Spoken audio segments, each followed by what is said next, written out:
Shine bright up all night. We're never slowing down. Fall in love, drunk mistakes. We're bound to hit the ground. Gotta keep this feeling, keep on breathing, even if we're slipping away. So I close my eyes and lose myself now. Do it like it's only today. We got a party for a lifetime. No, we ain't stopping for the sunrise. No, we don't care about the bad nights. If for a second I can feel like this, make me feel like this.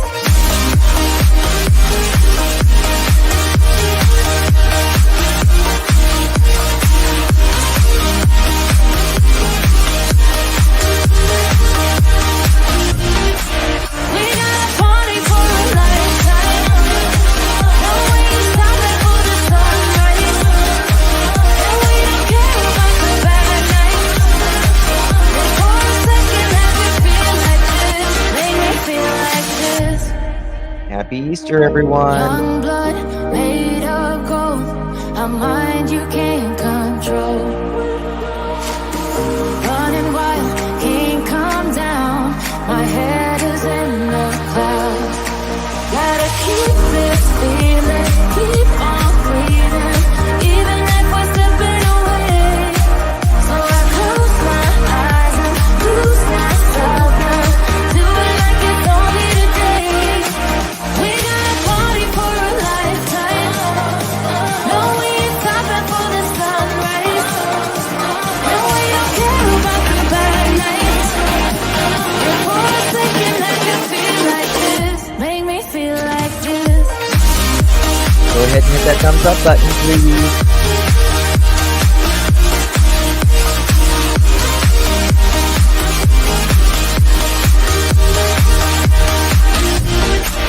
We got a party for a lifetime. No, we ain't stopping for the sunrise. No, we don't care about the bad nights. If for a second I can feel like this, make me feel like this.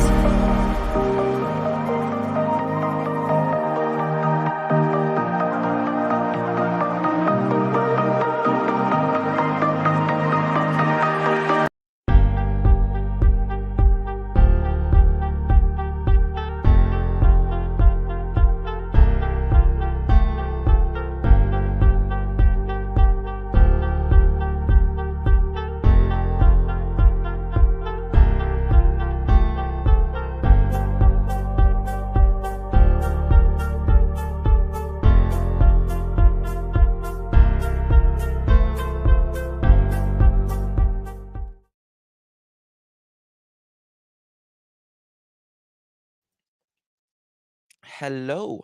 Happy Easter. Hope everyone is well.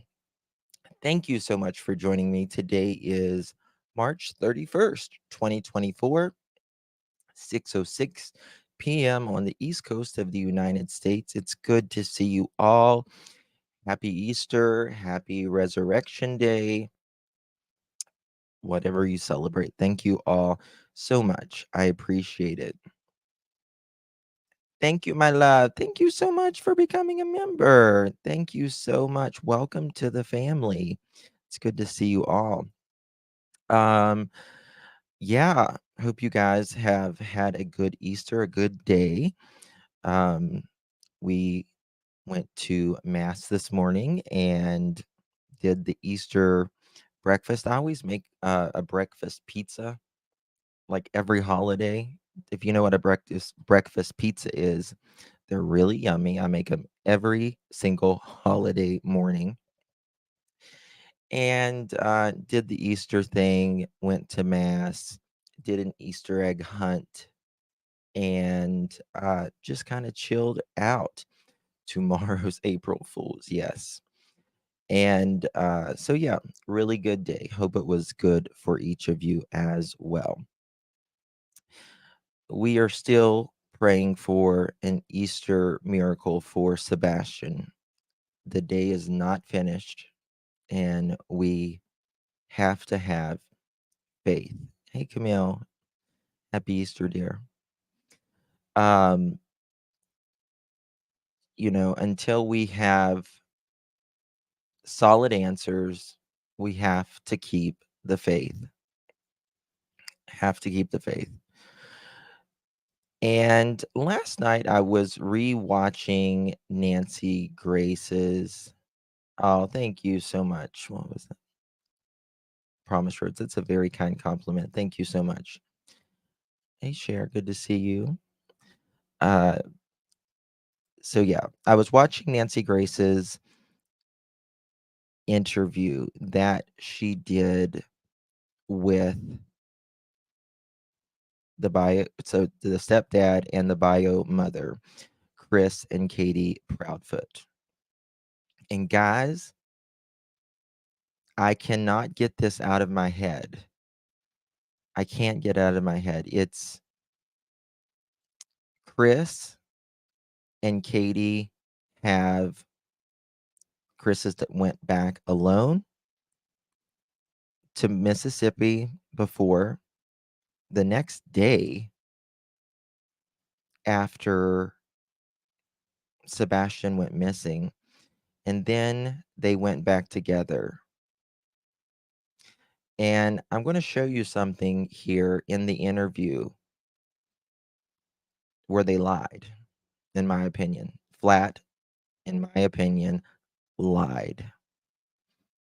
And we're going to talk about it. PG, happy Thanksgiving. Happy Easter, my dear. Happy Easter. Oh my goodness, True K, thank you so much for gifting one membership. We do have an application process here, so let's hit it. This is a Brooklyn-bound 2 express train. The next stop is Fulton Street. Stand clear of the closing doors, please. Get on the subway. To the lesser fight, my body aches to be satisfied. My weakness comes and goes. My weakness comes and goes. Excuse me. It looks like our member was approved. Who received that membership? Go ahead and let us know. Welcome to the family. Thank you again, Drew, for gifting a membership. I really do appreciate that. Helps little channel chug along here. So thank you so much. All right, let's do this. All right, so we're going to review this interview. Credit goes to the queen of true crime reporting, in my opinion, Nancy Grace. I am a huge fan of Nancy.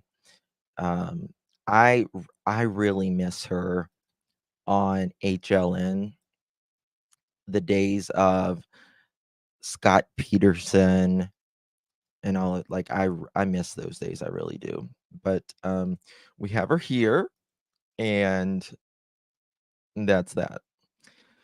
So let's get started on this. And there's two specific points where I want to show you it's not jiving, and I want to know why they're going to Mississippi.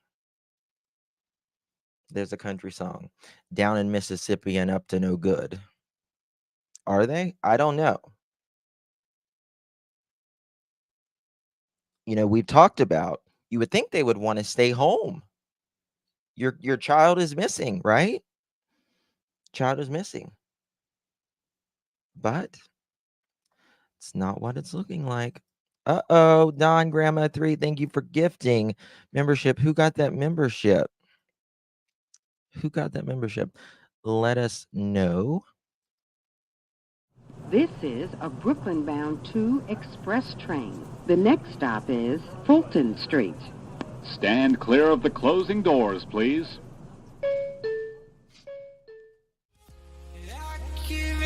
To the lesser fight, my body aches to be satisfied. My weakness comes and goes. My weakness comes and goes. All right, we've got a new member of the family, and their application was approved. Congratulations. Thank you so much for being a member. And thank you so much, my dear Dawn, grandma of three, for with gifting. what we know. All right. So let's review this. And like I said, there's 2 points where I want to show you very big, in my opinion, red flags, very conflicting things that they are saying. Let's roll. Guys, if you haven't hit that thumbs up button yet, please hit that thumbs up button. Greatly, greatly appreciate it. It helps get the message out. We need as many people to see Sebastian's face as possible. Know to be true. Joining me right now, an all-star panel. But first, I'm going to go to 2 special guests joining us, Katie and Chris Proudfoot. This is Sebastian's biological mother and his stepfather, who were in their home with Sebastian when he goes missing. Sorry about the dots, but just want to make sure we're using this absolutely under the Fair Use Act. So, link is in the description for Nancy Grace. Of course, you know where to find her on all platforms. She has a podcast as well on crimeonline.com. Thank you so much, Tracy. Welcome.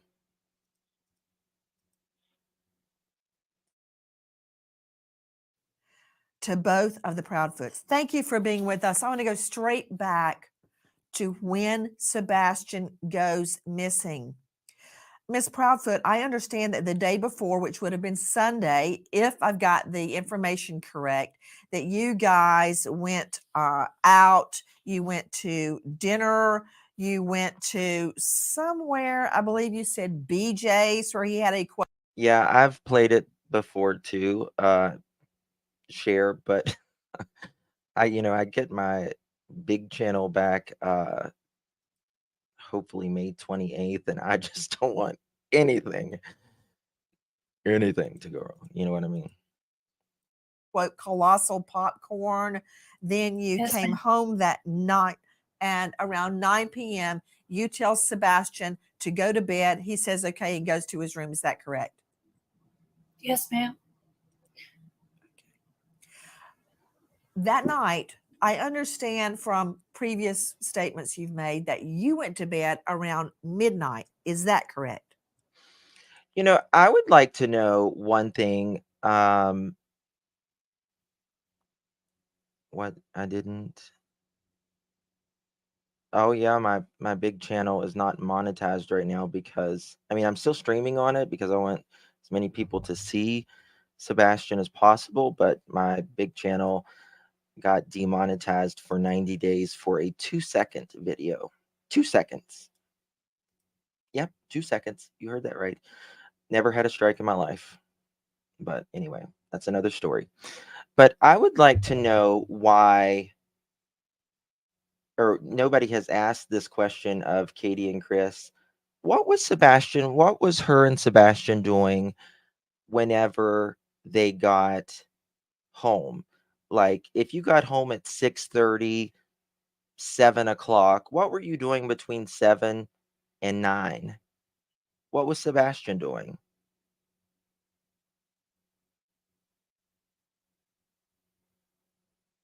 What was she doing? What was he doing? What was Katie doing? What was Sebastian's mood like?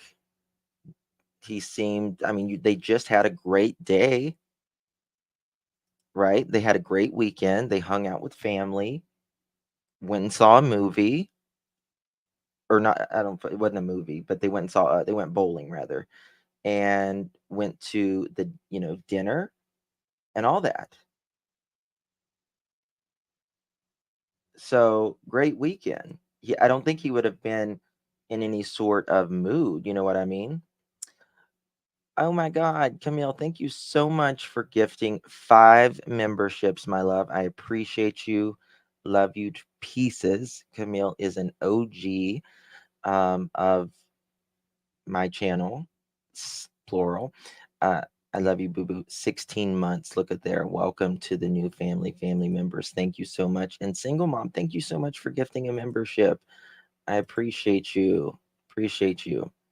Um, so there's all of that. Let us know who got those memberships for sure. We'll do an application process here in just a little bit, I promise. And welcome the new members. Love you big too, honey. So there's that. What was he doing for the first 2 hours? Was he on his phone? Was he collaring? Was he playing out in the yard? What was he doing? What did he talk to His her about? And to you, Mr. Proudfoot, Chris Proudfoot, did you also go to bed at midnight or before or after? No, ma'am. We went to bed around the same time because we were on the phone together. And was not home. please excuse any of my questions. I'm simply trying to find out more about that night. Do you two sleep in the same bedroom? He wasn't actually in the home at all that weekend. You were not home. No, ma'am. Okay. So where were you, Mr. Proudfoot? I was in Memphis, Tennessee. How far away is that?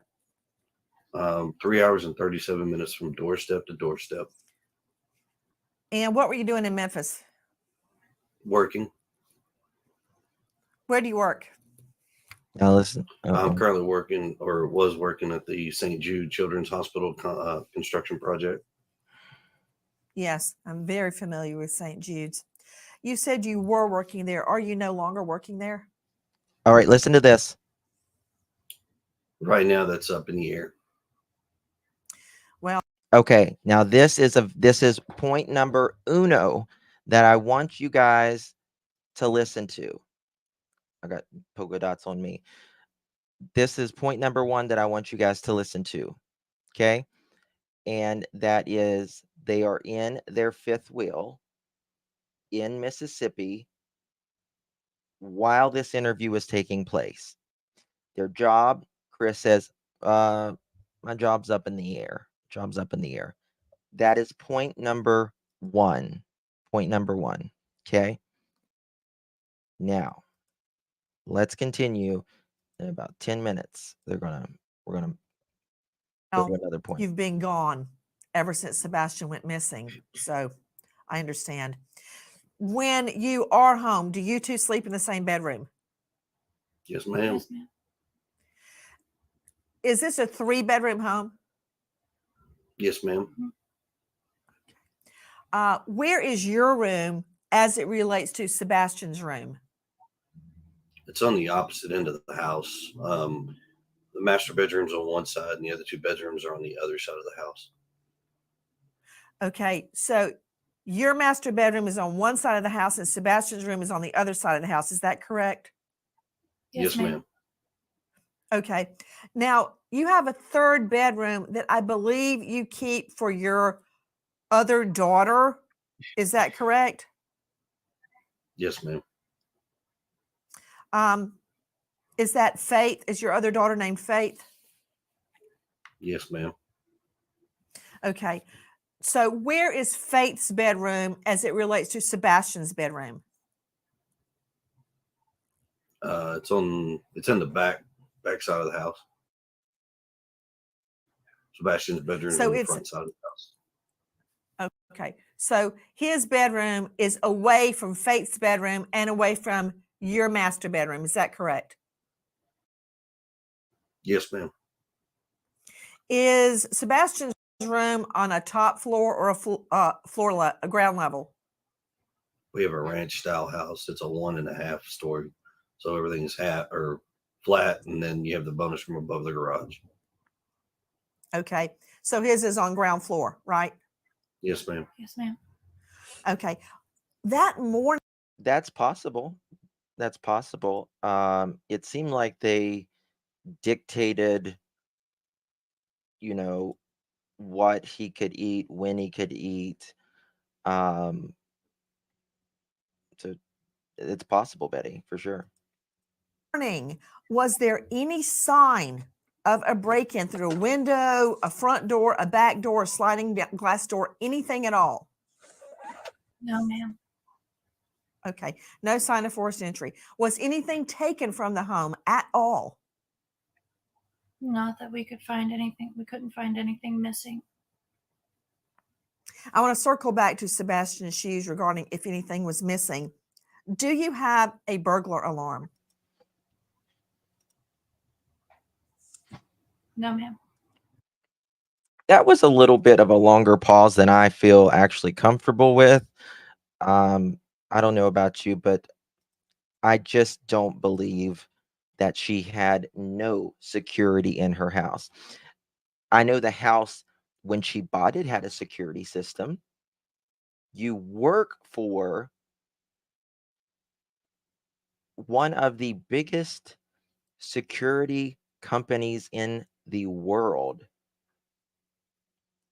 The van is outside in your driveway. What do? You install them.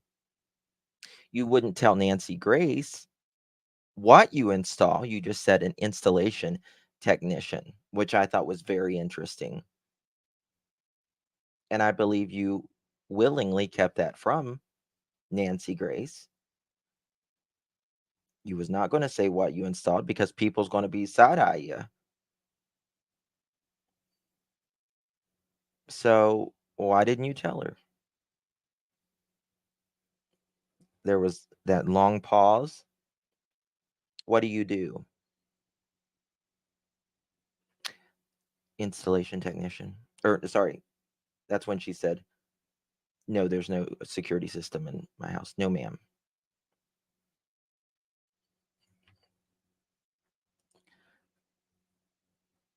Mm-hmm. Exactly. Exactly. There's a coded entry, yes, that appears to be a Brinks lock. Now, if you have Brinks, if you have ADT, if you have Vivid, any of those security systems, they offer a package because I have one. And you can get it's like a smart security system. You can arm it, disarm it from your home. You can have cameras, Ring doorbell type, their version, and keyless entry keypads to open your door. Now, if I am not home, but there's like my cleaning, like a cleaning lady that comes to my house or whatever, what I do is I'm not going to give her the code to my house, right? You're not going to give someone the code to your house. What I do is she's worked with me for a long time. So, I mean, I would give her the code to my house probably because I trust her. She's like family now, but after so many years of working. But anyway, I can unlock my door from my phone. Hit a button, bang, unlocks. I can see that she walked through the house, all of that. Now, if I have that, why doesn't a woman who install these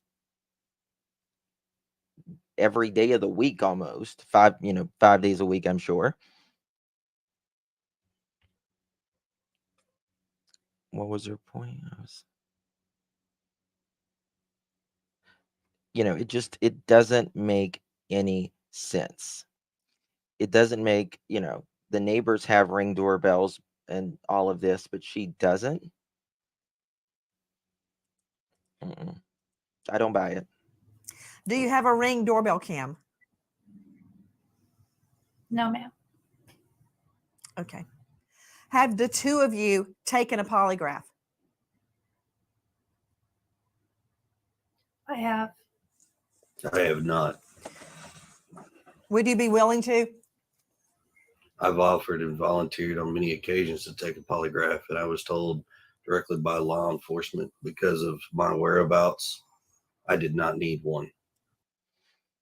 Okay. I have something to say on that as well.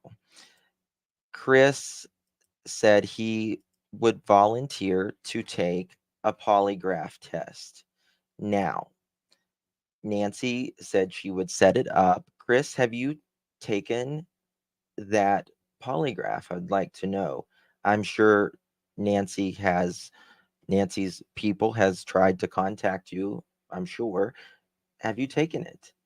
I can't imagine someone that actually lives in that home, whether you aren't there very often, but it is your home, whether you are allegedly in another, another state, another city, or whatever. I'm sure that they would still appreciate that you would even have no knowledge in that lie detector questioning, that you have no knowledge of anything that happened to Sebastian. Now, from what I understand in the background, allegedly, Chris had a conniption fit that his wife, Katie, took the lie detector test. Katie claims that she passed. Now, I've also heard that allegedly they'll just tell everyone that they passed while they're doing a, while they're doing the investigation. Now, if you look here, this was some time ago. Now, remember, Sebastian has been missing for over a month now. And someone asked Mr. Proudfoot, have you taken polygraph test? And if so, what were the results? Thank you. He says, yes. And the results are passed.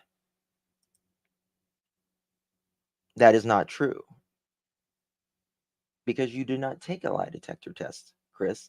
You told Nancy that you didn't.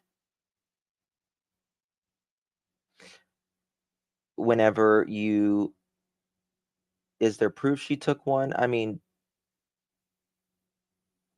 there's not that I'm aware of, but I mean, I believe that she took one. I do believe that she took one. I do. Now, she may have passed. I don't know. No idea. But this is clearly not being truthful here. He was on, I don't know if it was Duchess or Smiley's, but I think it was Duchess channel. And she had asked if they had passed a lie detector test, if they had both taken a lie detector test. And Chris just says, passed. Passed. Then it was asked again, something to the same degree. And he said, oh, I didn't say who took a lie detector test. Well, you just said passed. He likes to play word games. Nancy probably knows anyways. Absolutely. And I absolutely bet. Betty. You pronounce it Bet or Betty.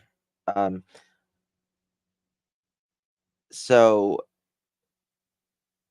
something, there's no need to lie about that. If you didn't take a lie detector test, you didn't take a lie detector test.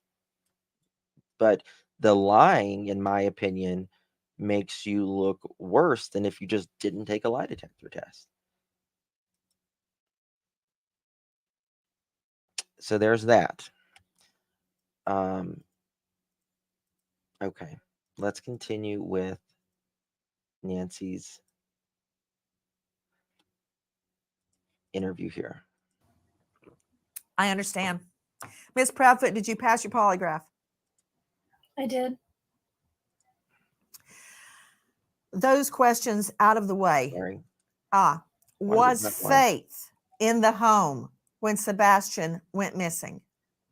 No. No, ma'am. Does anyone else have a key to your home beside your immediate family? No. No, ma'am. I mean, really, there's only 3 individuals that live in the home, right? I mean, overall, Chris, Katie, and Sebastian. That's it. That's it. 2 adults, 1 child, and Chris's daughter occasionally. I want to know also who gave them that bed, that mattress, a day or 2, few days shortly after Sebastian went missing. Who delivered that mattress? Where did he get it from? Was it new? Was it used? He said someone gave it to him, if I recall correctly. Correct me if I'm wrong. Why are you worried about a mattress whenever you got bigger things to worry about? Christy, she claims that she passed the lie detector test. Now, law enforcement is not going to tell us right now. They're just not. Claimed a friend gave them a bed. So, when was this friend? Had you already had it planned that, before Sebastian went missing? Did you already have it planned that they were coming over? Absolutely, Vic. I mean, personally, I can't see the Proudfoots ever taking a used mattress. He claimed his sister gave him the bed. Um, to me, that just doesn't seem like something they would normally do. Um, yes, another bed for what and who? And I really wonder what was in that trash on the morning they came there and took the trash. Allegedly, it was the trash company that notified authorities that the trash was heavier that morning and strange, like a strange size, or it was bulky. Now, we know that mattresses are heavy for sure. If where's right, a used mattress in a $700,000 home, nearly, yeah, right. Um, when was this conversation about this used mattress that your sister was going to give you this old mattress? Most of us, I think a lot of us at least, I could say, we have memory foam mattresses. Put a 1 in the chat if you have a memory foam mattress. Um, when you get it, it's kind of like in a big bag, and you open up the plastic and it takes the shape of, yeah. See, most of us, not most, I'm not saying most of us, but a lot of us, I think there's a huge majority in here that have a memory foam mattress. Now, that is something that could easily be disposed of in a trash receptacle of some sort. And y'all have nice mattresses. Shit. Am I the bed now? It's lovely. So, a dust mite haven. Oh, God, you got to have a mattress. You got to get a mattress cover. Got to get a mattress cover. I vacuumed the crap out of my mattress too. And then I spray it with Lysol, like the Lysol spray.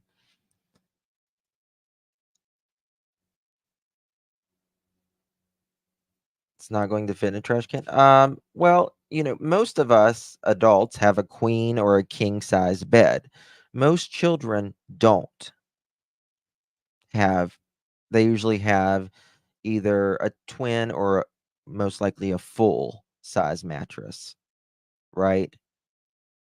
So, in my opinion, it absolutely would fit in a trash can. Um, so there's that. That night, Miss Proudfoot, at midnight when you went to bed, what did you do until midnight? I had been reading a chapter that I needed to, and I had been talking to my husband on the phone. I was falling asleep on him, so that's when he told me it was around midnight. He told me to go ahead and put the dogs up and go to bed, and that's what I did. I got up, put the dogs where they sleep, and then I myself went to bed.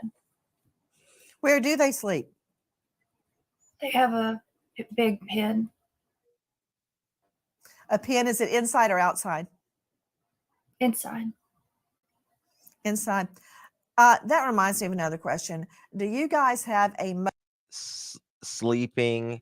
She's sleeping, talking to her husband that she's been married to for 6 years.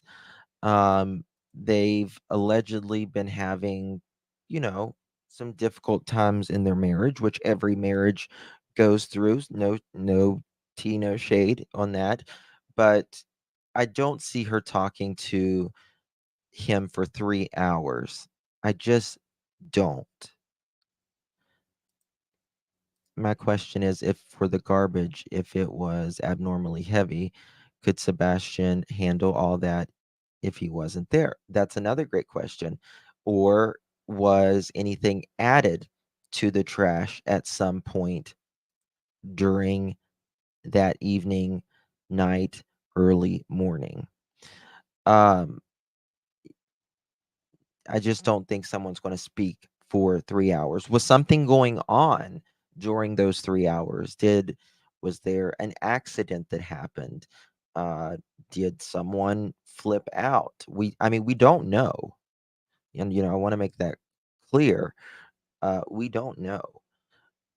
These are just questions that we all have. Wait a minute, didn't she say she told Sebastian to put the dogs up? Mm, I think she said Chris told her to put the dogs up. Hey, Smiley. Good to see you, hon. Um, so there's that. motion sensor light or lights on the outside of your house? Yes, we do have lights on the outside of our house. Did they activate that night? They're not motion censored. We have lights. Were but they they're not on that motion night? censored.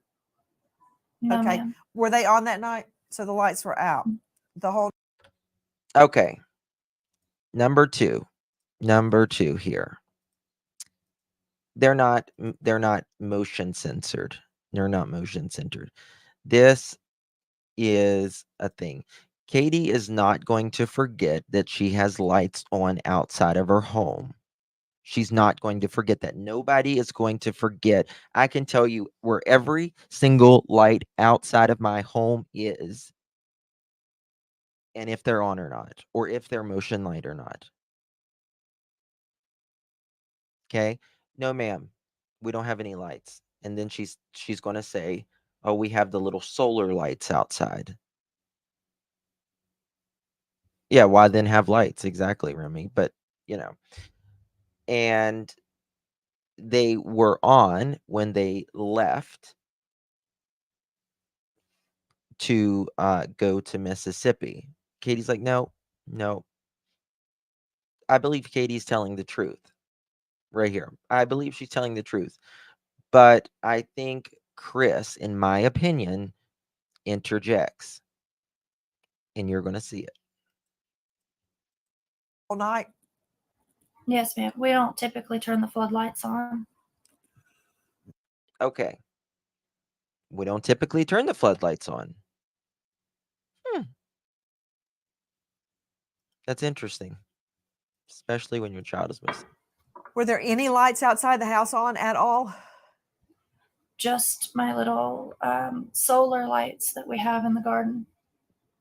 There's Yep. 2 lights on the side of the house above the garage that are on at all times. Oh, yeah, those are on. Oh, Oh, yeah, those are on. Oh, yeah, those are on. Oh, yeah, those are on.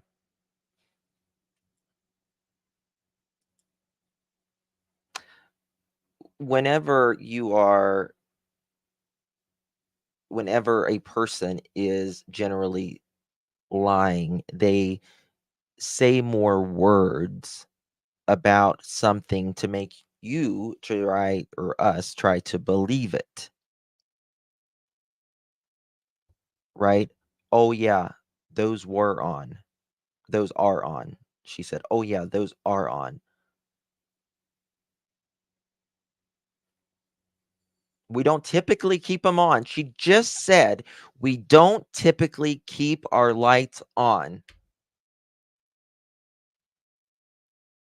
And then Katie's like, yeah, we just have solar lights outside. Chris says, oh. No, we have out next to the garage. But you don't keep them on, do you? No. Yeah. No, yeah. Oh, yeah.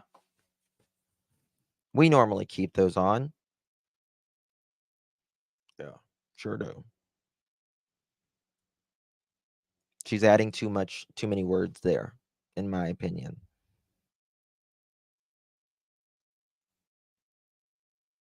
It's not right. I see red flags. And why lie about a light outside your home? It's interesting, in my opinion. oh, there's a light above the garage. It's on at all times. There's 2. Yes, ma'am. Okay, so those lights were on. Yes, ma'am. Okay. Nancy catches it. She's not really she's here in this interview to get information, in my opinion. She's just there to get information. She can critique it later, right? When you're doing your initial interview with anyone that may be a type of suspect, right? You want to build trust. You want them to, it's a no judgment zone at that point. No judgment zone. It is only to gather information. If y'all hear anything in the background, let me know. I've got my windows open and I don't know, something's going. 1 second. Let me.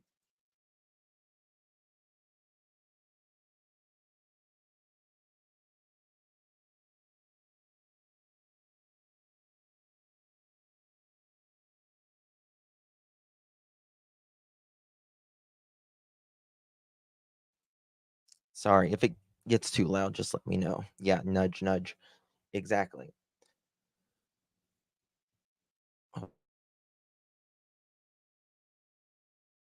Okay. Yeah, you're there to build, rapport. And that is what, in my opinion, Nancy is doing. And she actually says, I believe, later on in this interview that, I'm just asking you, I'm not judging. I can't remember what it is, but we'll catch that in a minute. Listen to this. The reason I'm asking is because I heard you say earlier, Mr. Proudfoot, that your neighbors have been very, very forthcoming with their Ring camera info. And she's now right there. She is, you know, she's letting them know that the neighbors are talking. The neighbors are talking, and that's maybe a way to nudge them to be like, oh, the neighbors are talking, let's tell the truth. I was trying to determine if any lights were on, what, if anything, they may have caught. But I understand from your previous interviews that nothing of any evidentiary value was caught. And also, in another statement you gave, I understand that the video of the 2 flashlights, and I'm saying that with air quotes, that's not exactly what that was at all. We now don't believe that 2 flashlights were observed around your home. Is that correct? You're very correct. Okay. Okay, this is another thing. Now, we know that according to Chris, according to Seth, according to everyone now, pretty much, that was a trash truck. The timer on the truck or the video camera is broken. And TBI let Seth, they showed Seth of the night, of the daytime, that there was no doubt, in his opinion, that this was a trash truck. It was a 15-minute clip. It was only part of like the screen, from what I understand, and a big media anchor, investigative journalist, if you will, put that out. I don't know if he has talked about it since this has came out. Let me know if he has, but that is, according to Seth, TBI telling him that that is not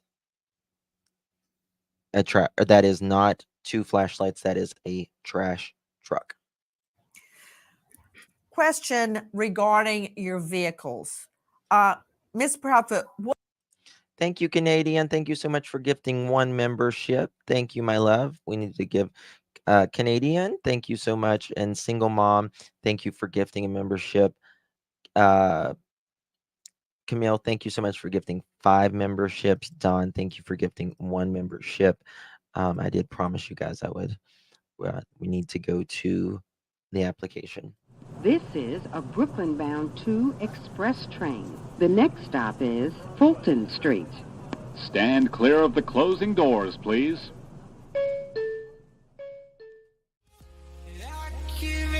To the lesser fight, my body aches to be satisfied.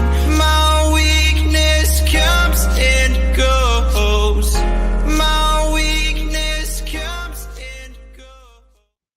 Welcome to the new application, members. You were approved for membership. Welcome to the family. Thank you so much for gifting those. If you received the gift, please thank our beloved Canadian Cookie, Camille, Single Mom. Appreciate you all. And Don, thank you all. Appreciate it so much. All right. Love you too, Miss Candy. Love you too. Appreciate you. All right, let's continue. What make and model do you drive? Yeah. I drive a Infinity SUV. Year? 2017.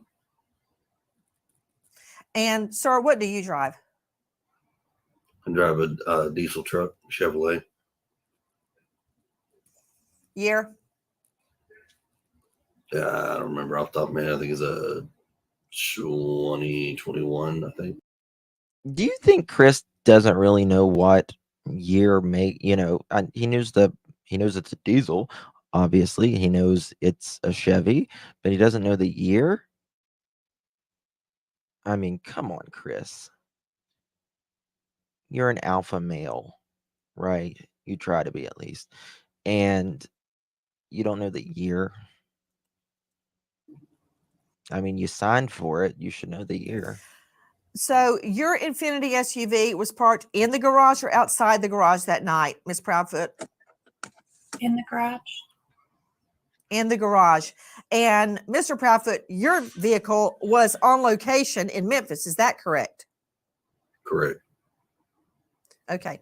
So there's only one car at the home. Is that right?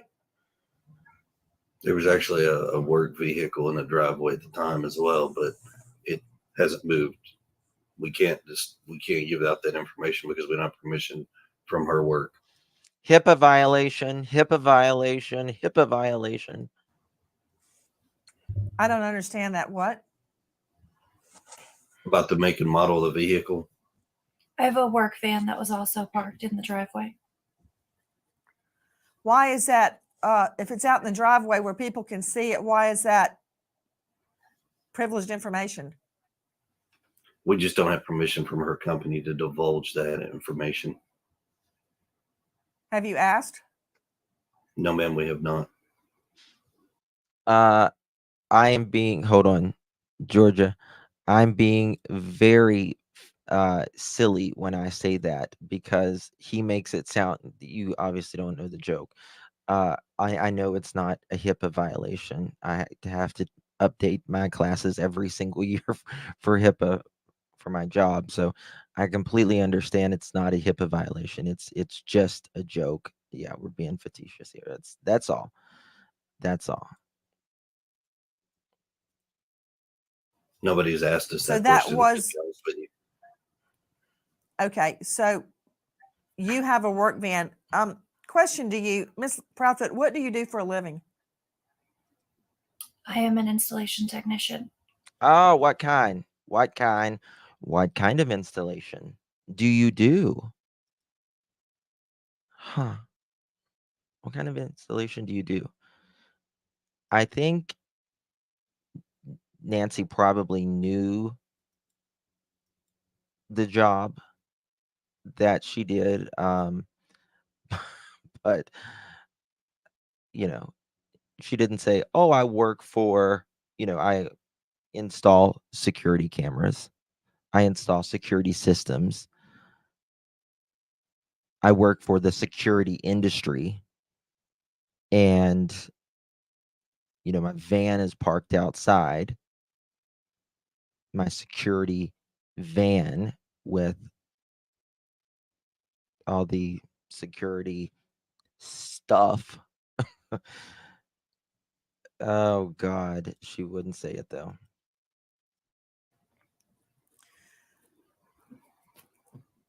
That night, was the work van blocking your driveway? Could someone go in and out of your driveway? The van is parked at the back of my driveway, so someone can pull in, yes. Got it. Do you park your Infinity SUV in the garage or outside the garage? In the garage. In the garage. Do you have an automatic garage door? With the clicker. Right. Do you leave that up or down at night? Down. Could anybody lift it up? Like, is there an on and off button outside, or do you have to know a code or have the clicker to open it? You'd have to know the code or have the clicker. Does Sebastian know the code? Not to the garage door, but to the man doors. Not to the garage door, but to the house doors? The regular door, yes. So is there a code to get in your home, or do you use a regular key? There's a code. And he knows that code? Yes, ma'am. Question. Most of these security companies also offer a It's like a smart garage door opener as well. You can open it with your phone or any type of smart device as well. Question. I'm just trying to figure out how he would have gotten out, or if somebody came into the home. Could they have gotten through the garage door? No, unless they know the code or had the clicker, which they did not. Do you lock your doors at night? Yes, ma'am. Could he have left on his own through those doors? He could. Yes, ma'am. He could have, but why would he? Why would he have? He didn't go out the back door. Katie and Chris state. He would also have to get out of the fence if he went through the back door. And she said, I believe the back door is loud, or it makes a sound. Wouldn't go out the garage door, had to go out the front door. Okay, if you went out the front door, either way, whether you go north, east, south, or west, you've got houses on every end of you. Streets over. Nobody saw anything. Nothing. Not one camera picked anything up. Not a dog. I think there was over 5 dogs. They had multiple dogs. No shoes. Yes, ATA. Exactly. He would need shoes. It's very cold outside. I mean, make it make sense. Either he never made it back home, in my opinion, or he was taken out with a vehicle, willingly or unwillingly.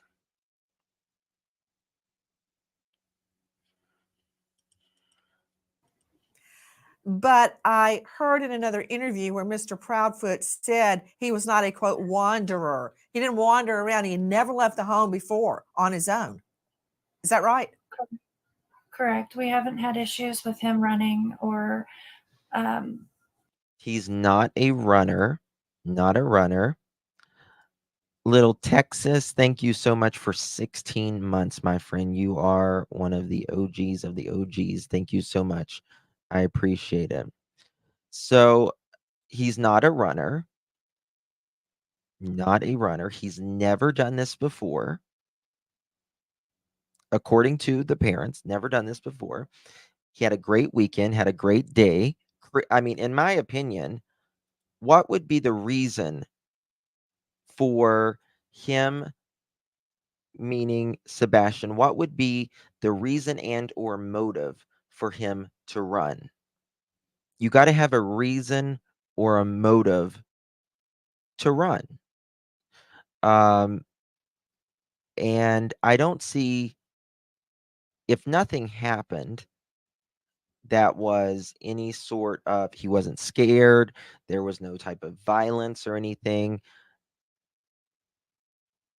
what is the reason or motive that he would run, walk out of the house with no shoes? And there's no evidence that he walked or ran anywhere outside of that house. Zero, zip, nada. Not a shoe print, not a footprint, not a dog trail, nothing.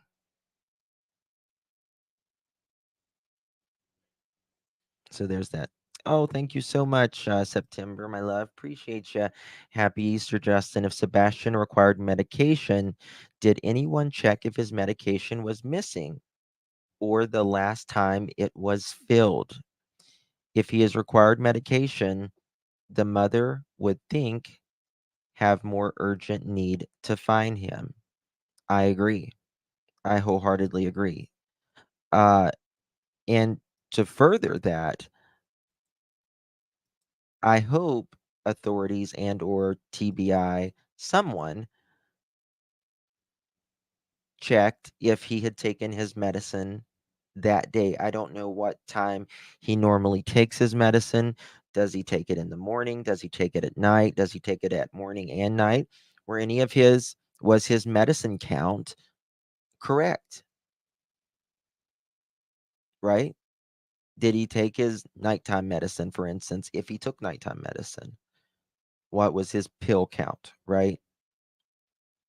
Oh, thank you so much, my love. Ginger, thank you so much for gifting one membership.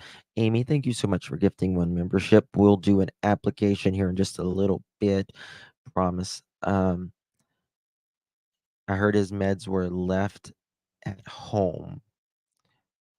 Hey Jude, thank you so much for gifting one membership, y'all. Thank you so much. Y'all receive that membership. Make sure you thank our sweet Hey Jude, Amy, and Ginger Snap. Thank you so much. Yeah. Okay, let's continue. Taking off in the past. Okay, let me ask you a couple of questions regarding the doors. Do you have any home surveillance, anything at all that would have given us an idea or a clue if the door had been opened or not, or a window? Not directly from our house. Not directly from her house. Oh, thank you so much, Pretty. Happy Easter. Thank you so much, Pretty. Happy Easter to you and yours as well, my dear. Thank you so much for 14 months. It's so kind of you. I appreciate it. Candy, again, thank you so much, my love. I appreciate you more than you know. And Canadian Cookie, thank you so much, sweetheart. I love you. Happy Easter to you as well. Thank you. Thank you. Thank you. Thank you. Would be the day. Well, it's not. You know what? We got to keep the faith. I am Two Bear. We got to keep the faith. The day is not over yet. It's not over till it's over. Um, I mean, we have to be also real here. Um, at this point, at this point, Sebastian would have to have some type of support, meaning he would have to be with someone. He would have to be with someone, or someone is giving him care wherever he is, because it's been over a month, right? You can't be, especially with his condition, you can't be somewhere for a month and not have food, water, shelter. So he either has to be with someone that we don't know who has him, or he has to be with a family or friend. Otherwise, it's not good.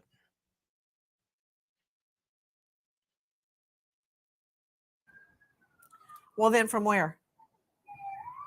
That's what we were hoping that neighborhood ring cameras and may have picked something up. Gotcha. I want to go back to that night. You said you. Justin, if they go through the garage, why are the shoes at the front door? And she says he doesn't know code to garage or back door. Did she let him out to take the trash? Interesting question. Tin Gal.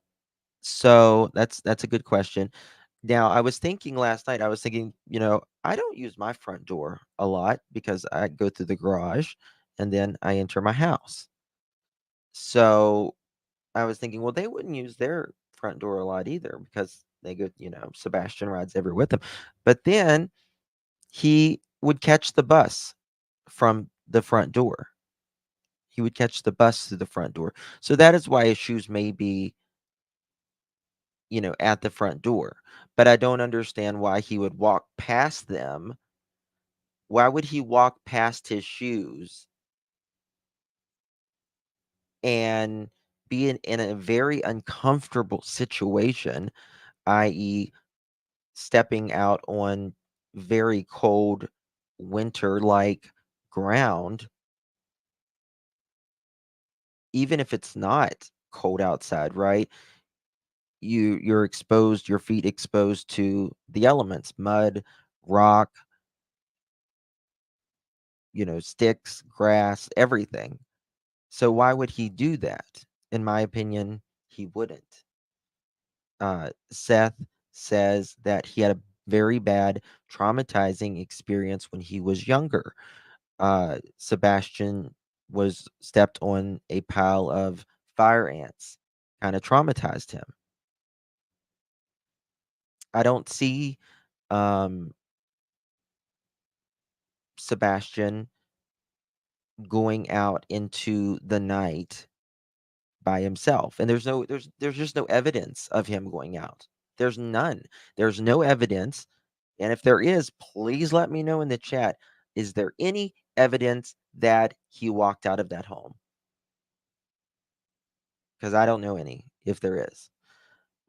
Allegedly, Brittany, thank you, my love. Justin, how would Katie have to run to the kitchen looking for Sebastian when she had to walk through the kitchen to get to his room?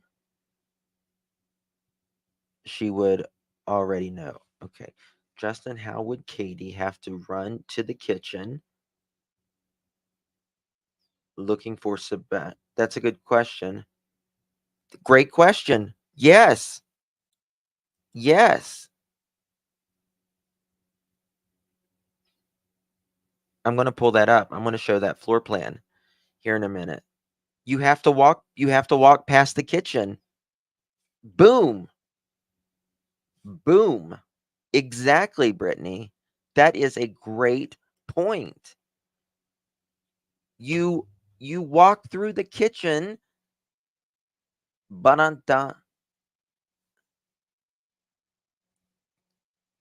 to see your son, to wake up your son. He would have to physically pass you. Yes.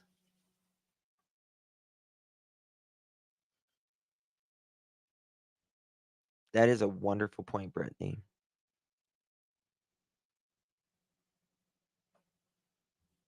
We're gonna go to that floor plan, but I want to prove my point here in just a second.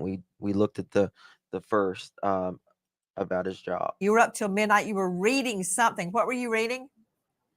A chapter for school. A chapter for school. Are you in school?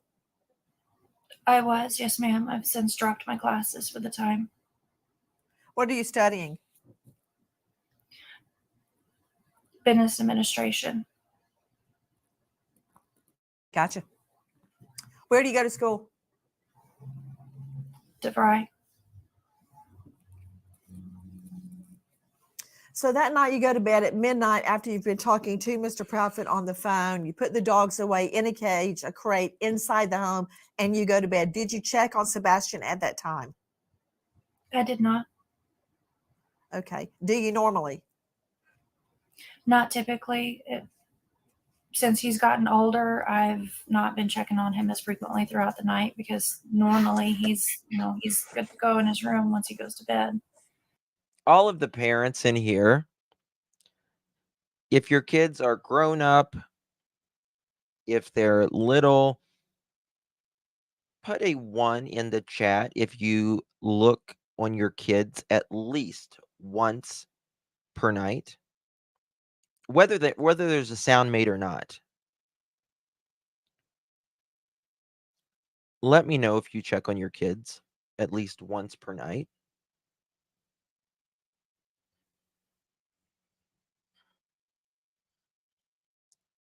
Where was that comment?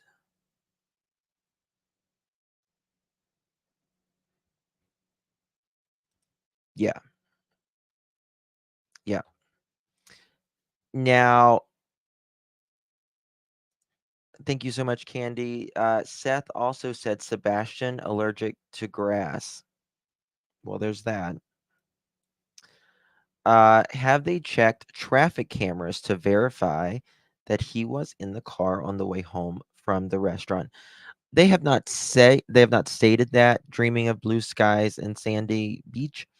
They have not stated that, but I would absolutely would hope and suspect that they have done that. Sure. Yes. They've probably checked every single camera from here to Memphis, and to Mississippi, you know. Thank you so much for that. That's a great question. I'm sure that they have. Tanja, thank you so much, my dear, for becoming a member. And while we're here, we need to go ahead and welcome our new members, their applications. This is a Brooklyn-bound 2 express train. The next stop is Fulton Street. Stand clear of the closing doors, please. Get in the train. Give in to the lesser fight. My body aches to be satisfied. My weakness comes and goes. My weakness comes and goes. Welcome to all of the new pearls in here. Thank you so much. Hope you enjoy your stay. Thank you so much. I don't know about you, but I check on my kids multiple times a night, every single night.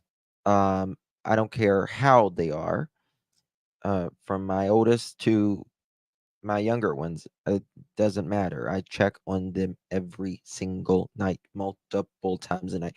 Now, if a special needs child that has had seizures in the past, um, you didn't check on him, and he has that some type of pocket in his head that he couldn't play sports or anything. She says he fell off of a bed. You fell off of a bed and you didn't check on him because he's older now? Mm-mm. Don't buy it. Not buying it, y'all. Not buying it at all. Okay. Earlier, you had stated you heard a noise in his room before you went to bed. What time was that? Around 10 o'clock. 10 p.m. What did it sound like? Just a thud. A thud. You stated that you said, look, I don't care what you're doing in there, go to bed. Is that right? I was on the couch, which is near his room, and I said, Bubba, did you fall out of the bed? And he said, no, ma'am. And I said, well, whatever you're doing in there, knock it off and go to sleep. Bubba, did you fall out of the bed? No, ma'am. Whatever you're doing in there, knock it off and go back to sleep. I don't see a couple things here. I don't see a normal parent hearing something in the house, whether it was knowing who was in the house or not knowing who was in the house. You hear something by nature, by human nature, by any form of nature, you go check that. You go check it. You want to know what it is, what happened. Someone outside, is someone at the door, someone inside. If it's your kid, you want to know what it is about. So you heard Hold on. his voice at 10 p.m. Yes, ma'am. Do you have any idea what the sound actually was? I do not know. If he were to go out his window, what would he step on? Mulch and bushes. Mulch and bushes barefoot. You would get up and check. Yeah. I mean, like, so I have a dog. I have a little dog. I have a pug, and she has two Yorkies. I used to have a Yorkie. They're yappy as hell. You hear something in a thud, anything, the dog barks and runs straight to the sound. Right? Everything's quiet. Boom! A thud, whatever. The dog is going to bark. Guaranteed. She has two of them.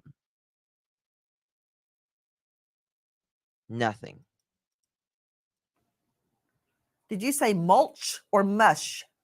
He's not going to do it Mulch. barefooted either. He's not going to do it barefooted either. Thank you so much, Katie, for becoming a member. Welcome to the family. Thank you so much.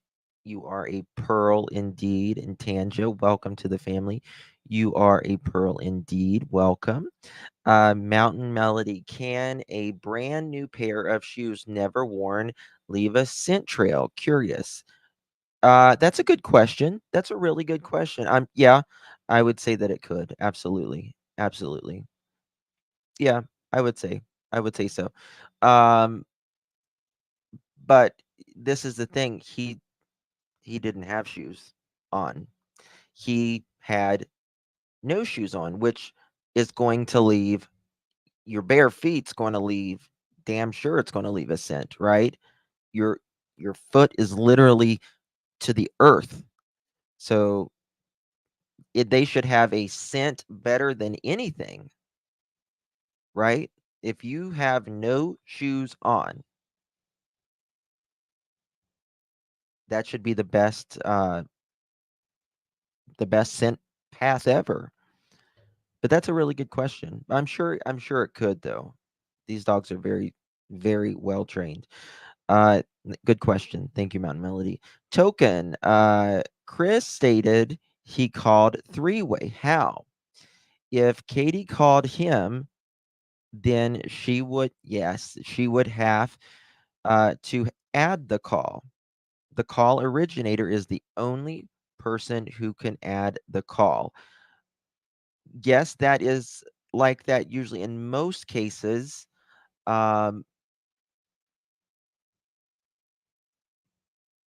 In most cases, see, I'm trying to think. I do three-way calls all the time, almost on a daily basis. And there have been times where I've been able to add it and not been able to add it. So that's a great question. And that needs to be checked out. Does anyone know what phone service the Proudfoots have? Or even what kind of phones they have? They probably look like iPhone people to me, in my opinion, allegedly. Good, very. You guys are rocking it today. Y'all are rocking it. Good questions, man. Daniel, thank you so much. Any response to Mike Red Bar's allegations against you? Sick stuff. Hope it's fake. Giving you the benefit of the doubt, but please issue a statement ASAP. I don't even know who. Are you talking about me?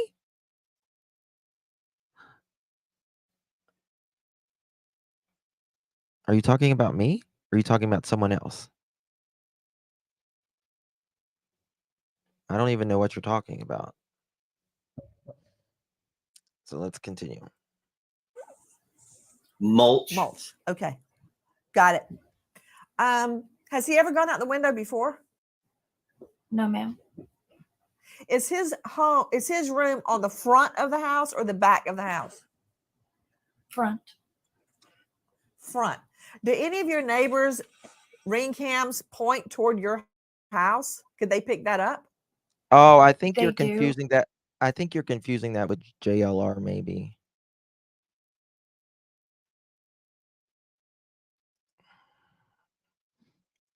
Okay, let's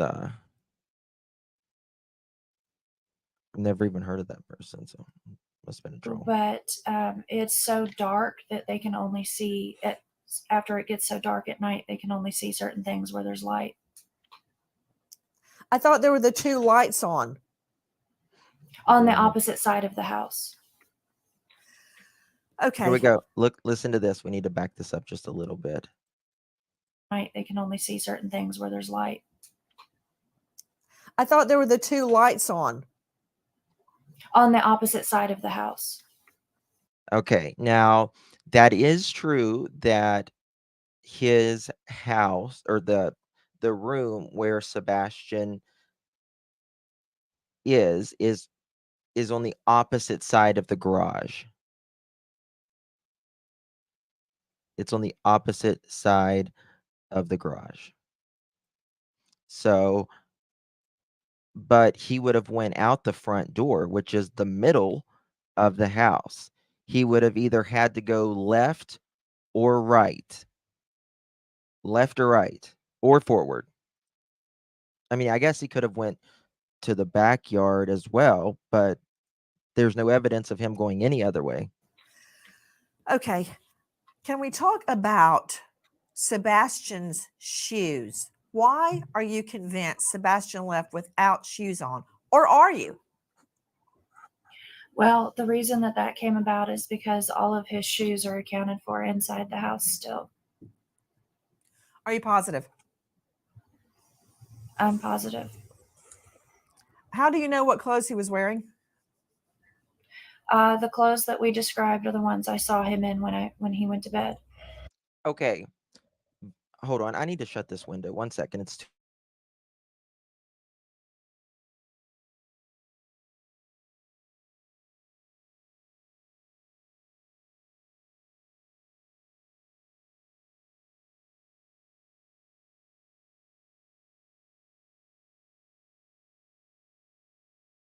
Okay.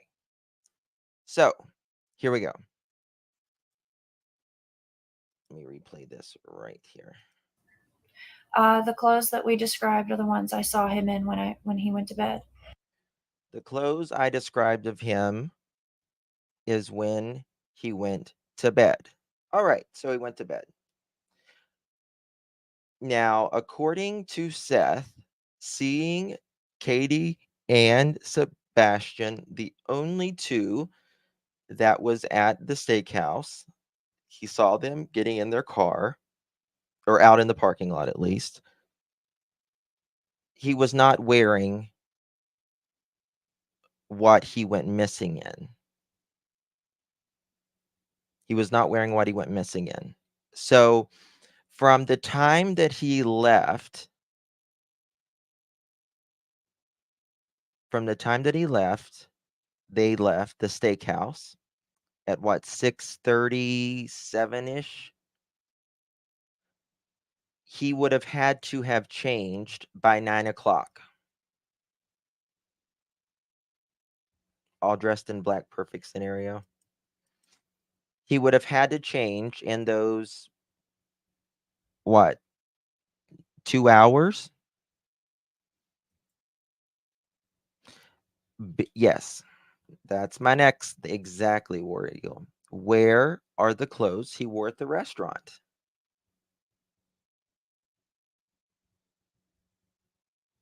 Where are those clothes? She said the clothes that we described him in.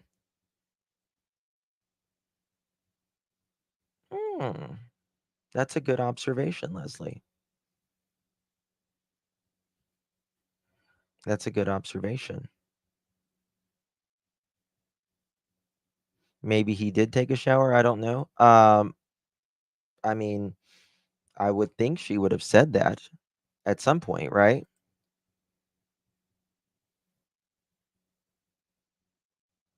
At some point.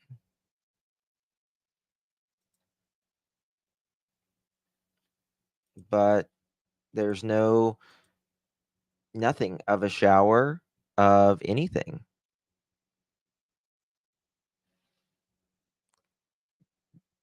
Described different clothes on day one. Yes.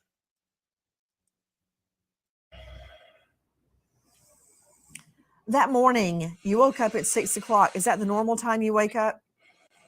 Yes, ma'am. Are you a heavy sleeper? Off and on.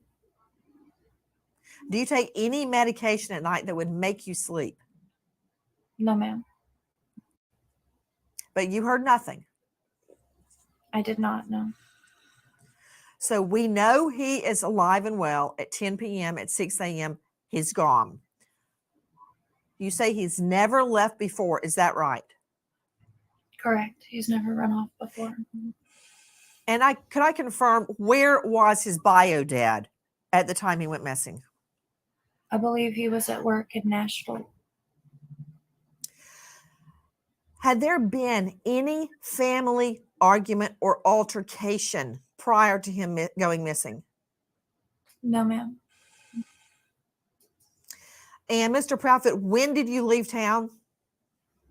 Early February. Listen to this. Listen. So you had been gone for days before he went missing. Is that correct? Correct, Weeks. ma'am. Had you visited home since you left? You said from when I initially left? Yes. Yes, ma'am. I came home February 26th, the morning I was told that he was missing. So he's saying that he didn't visit once since the beginning of February. He did not see his wife anywhere for an entire month.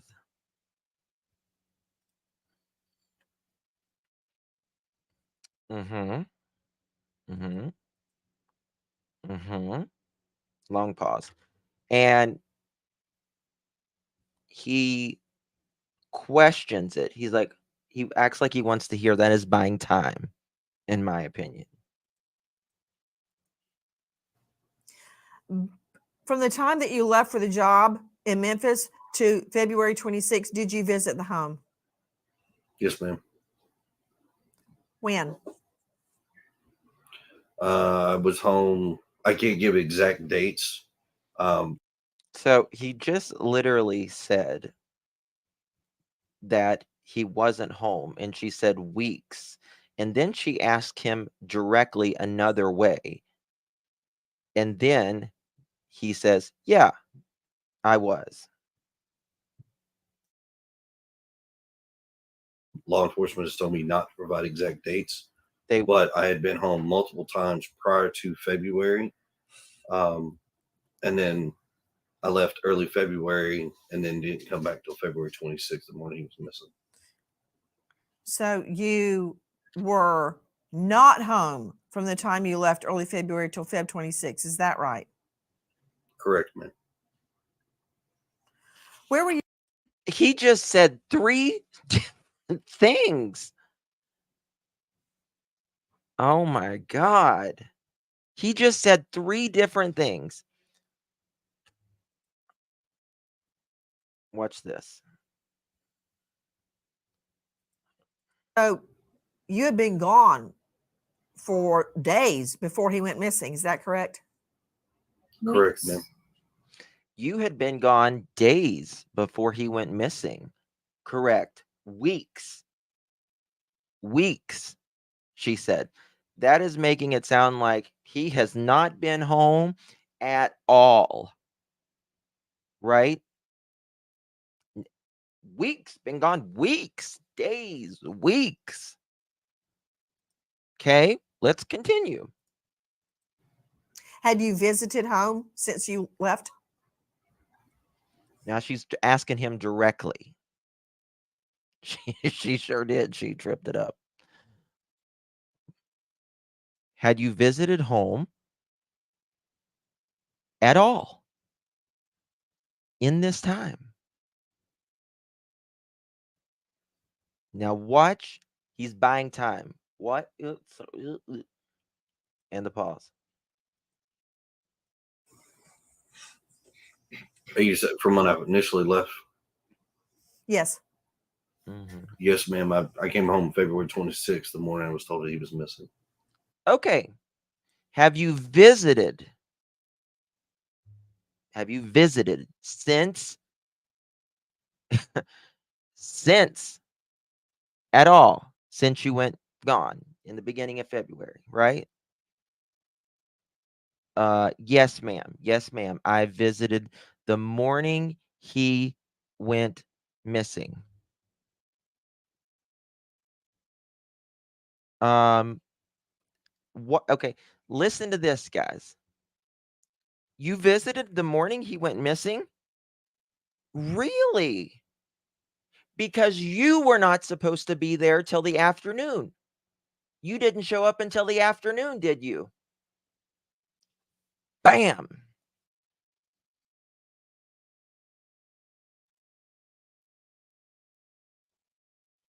The morning? You were there that morning? Really? Thank you for telling us, Chris. Because you said you did not show up until later on that day. That was like 1 or 2 o'clock.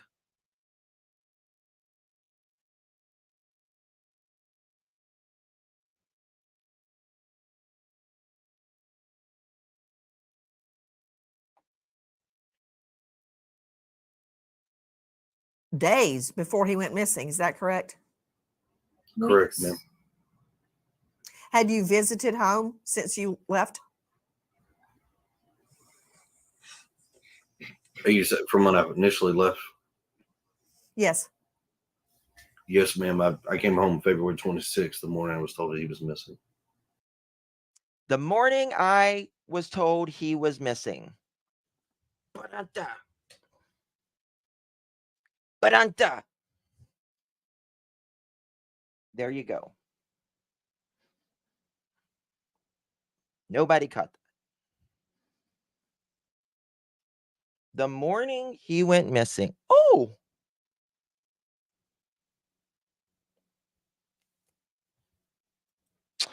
not only that, but there's something else.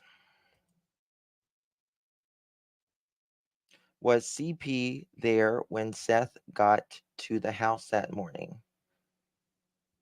He was not supposed to be.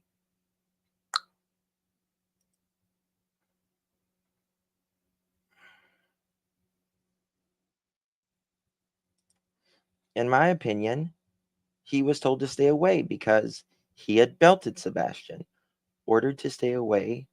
An ultimatum was given to Katie. I don't think he was supposed to be there.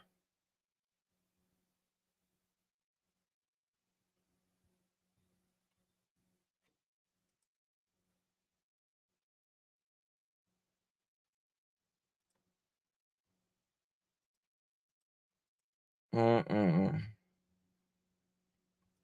Now,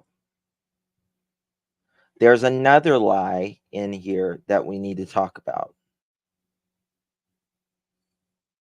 He says, no, I hadn't been there in the beginning since the beginning of February. Weeks, Katie says.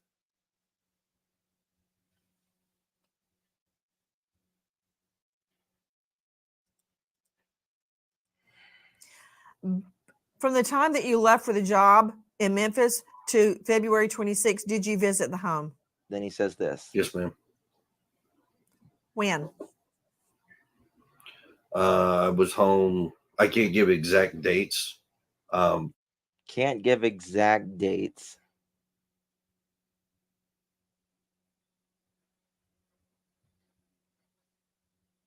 Now, he didn't actually show up at the house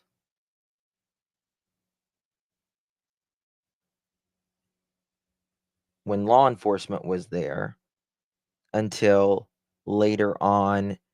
I think it was 1 or 2 or 3 o'clock, something in the afternoon when he showed up. And yes, weeks.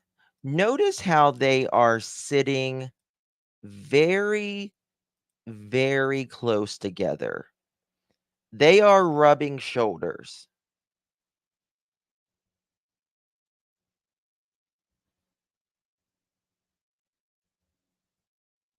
Oh yeah, we know that. He's had to take parenting classes, anger management. I showed that several days ago. several days ago.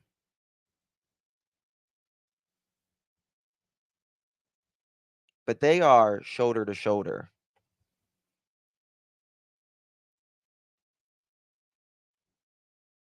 I rub this way, it means yes. You rub this way, it means no. Boom. They do. They do, Mike. They really do. I mean, to be honest with you, I think something went wrong very quickly. Someone snapped, someone got too angry, someone let the anger get the best of them. In my opinion, Sebastian, you know, probably got whipped more times than we would like to ever think. And too much was used.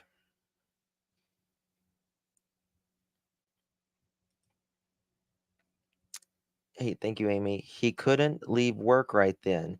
It takes 3 hours and 39 minutes door to door.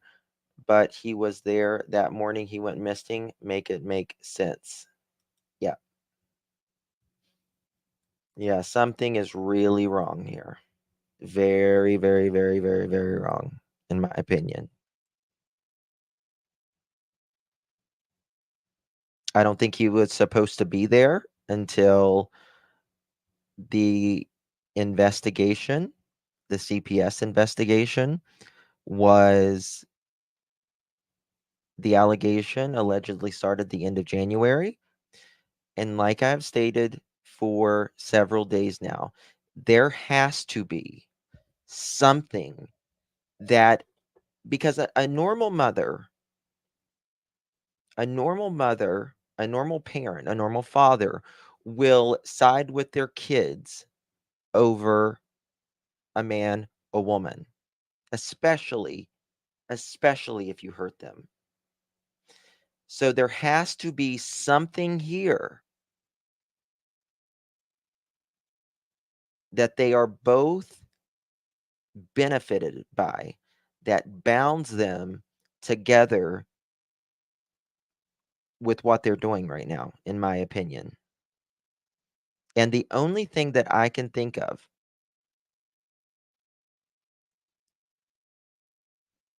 is CPS, something that bounds them together. Now, it could be that they're just binding together, but to me, it doesn't make sense. Oh my goodness, September. Thank you so much, my dear. Is it possible they claim he supposedly fell out of bed? He had a head injury occur. They using an excuse, so when he it's possible injuries, hopefully he is safe. They could blame it on him falling out. That is a possibility, and many times people will tell us, they'll tell us the truth about a lot of that day, a lot of a lot of things that happen, but they just edit, you know, them being involved. Oh, well, he hit his head. Perhaps, allegedly, maybe his head was hit. Maybe he didn't fall out of bed. Maybe someone hit his head, allegedly. Right? So I think we're kind of saying the same thing there. Thank you so much, my love. I appreciate it. Very kind of you. Yes, part truth. And I think a big case and point in that, in my opinion, is Michael Vaughn's case. Justin, does he still have a storage unit? I have no idea. I don't know about that, to be honest with you. But and I'm telling you guys, that point back there is what I wanted to make. But there's another point that I want to make, and I told you guys to watch it early on in this live. We're getting ready. I think it's coming up. Law enforcement has told me not to provide exact dates. Listen, law enforcement, listen, if you are not involved, like if you are not a suspect, they don't care if you tell when you've been home. Law enforcement isn't going to say, yeah, you went home 2 weekends ago. They don't care about that. You think law enforcement cares about when if you was home 2 weeks ago? It's your damn house. It's your house. You pay the bill. Law enforcement is not going to care if you were home 2 weekends ago or 1 weekend ago, unless you are breaking the law or breaking some type of agreement, aka law as well, that you are not supposed to be in that home, like an investigation is going on.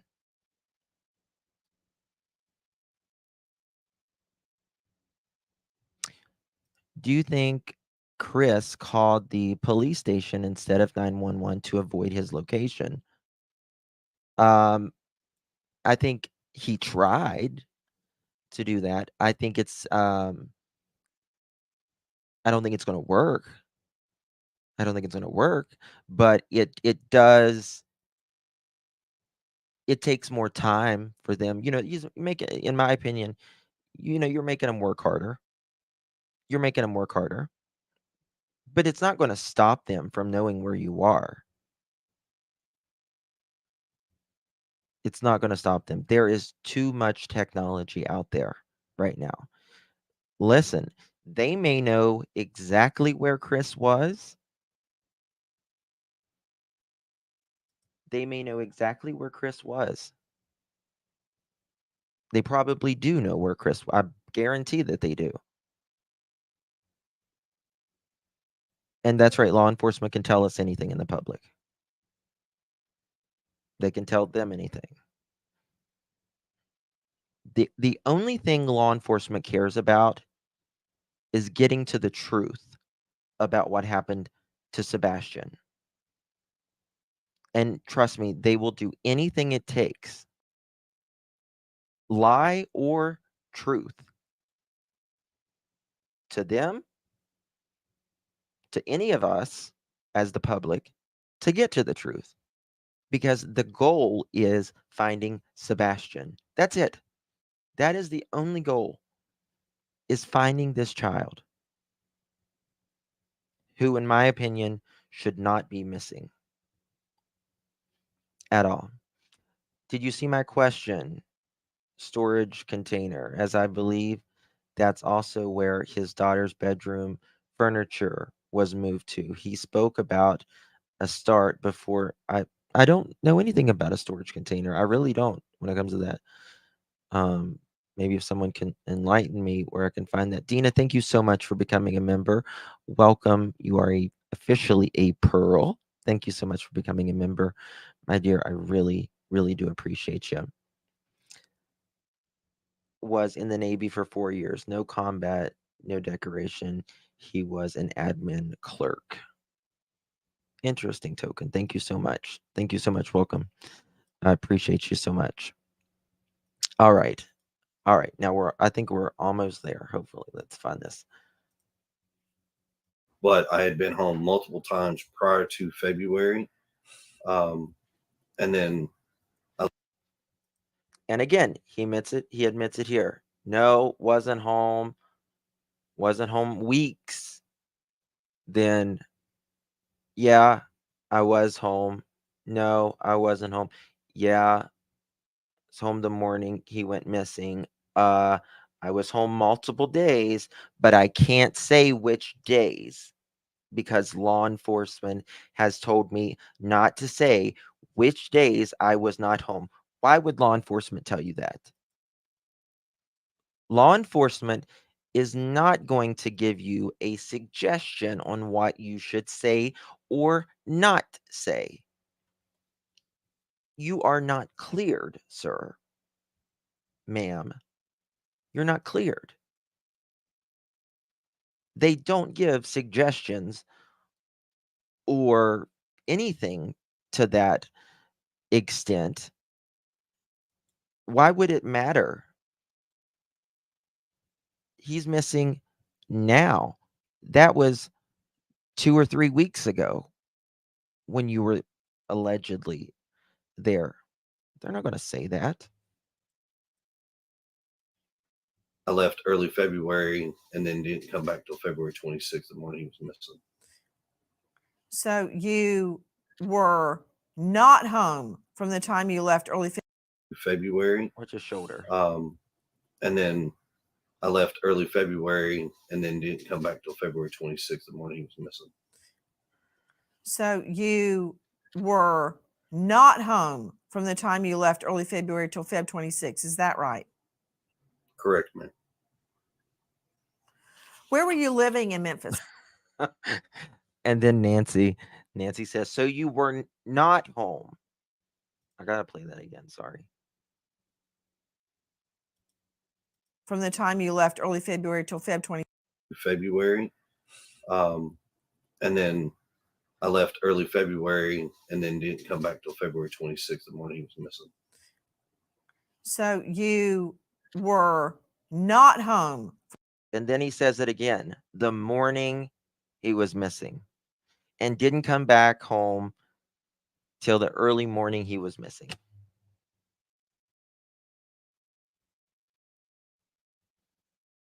Didn't come back till February, till the early morning he was missing. He just told on himself.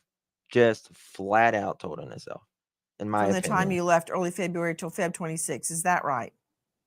Correct, ma'am. Where were you living in Memphis? I have an RV trailer that I stay in. Here it is. At an RV park. I think. RV park. Okay. Following back up on that morning. Okay, it's not. You search the home, Miss Proudfoot. Then you get in your vehicle and you start searching. Did Sebastian know how to drive? No, ma'am. Was your car in the same location when you woke up that morning as it was the night before? Yes, ma'am. Has your car been searched by police? Multiple times. Yes, ma'am. Multiple times. Dina, did I say yes? I thank you so much. I appreciate you, dear. Maurice, where have you been? Hey, girl. Good to see you. Hope you're doing well, my love. It's so good to see you. Appreciate it. Multiple times. Oh, yeah. He just told on himself, in my opinion. I wasn't home till the morning of February 26th. Oh, thank you for telling us. They are literally emotionless. I think, to be honest with you, they don't have a lot of expression, but in my opinion, they look like two kids that got their hands caught with their hands in the cookie jar. Right? It's that flush feeling. We've all lied. Every one of us have lied. We all know that feeling. If you lie and you're like, yeah, oh, absolutely. But this is a way bigger situation, right? Way big situation. We all know that feeling inside of us when we lie. But in this case, this is a child that is missing. This is a human being. This is a life. This is Sebastian. And that is why, as human beings, we can pick up on this. Because we've all been there. We've all lied in our life. It's just the degree in which we lie is different. have scent dogs looked at your car? Yes, ma'am. So your car's in the same place. You get in the car, you start looking in the neighborhood for him. Is that right? Yes, ma'am. Then you call Mr. Proudfoot, right? I believe I was already on the phone with him at that point. Okay. Question: who called 911? I did. You did. Yes, What ma'am. time?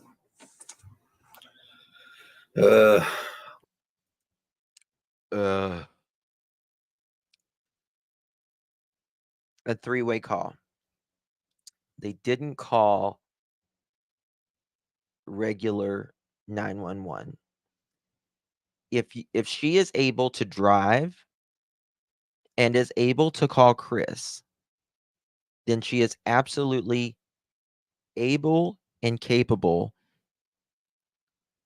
in my opinion, to call 911. But he's going to make an excuse up here. Without looking at a call log, I can't give you the exact time, but on or about 6:20. And had you guys been talking on the phone before 6 a.m. or did you initially call Mr. Proudfoot at the time you realized Sebastian was gone? I called him when I realized Sebastian was gone. Have you guys been out looking for Sebastian? Yes, ma'am. Yes, ma'am. We were given information that you guys have left the home. Is that true? This is it. This is it. Yes, ma'am. Why? I'm going back to work. Oh, this is the point I want to show you guys. This is another point I want to show you. At the beginning of the interview, when I said, listen here, listen here, listen here. Why are you working? It's up in the air right now. It's up in the air right now. Why are you guys, now we got here. Why are you guys left the home? Chris says, I'm going back to work. 10 minutes ago, Chris, you just said it's up in the air.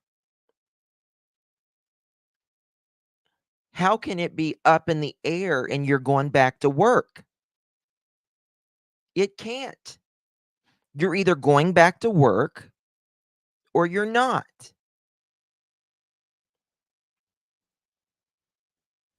You get me? Why are you guys gone from your home? Why do you guys keep going to Mississippi? There's been a lot of trips to Mississippi and back.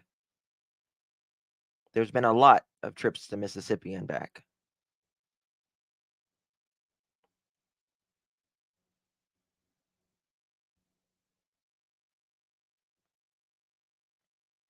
Why? I don't understand. You weren't, in my opinion, going there for work. And then later on in other, I think they may even say it in this interview, I can't remember, but they say it as well, that they're giving the neighbors a break. They're giving the neighbors a break because people are going by their house. Okay. Those people are just going by your house. Your child is missing. There's 1,500 people out on the ground looking for Sebastian.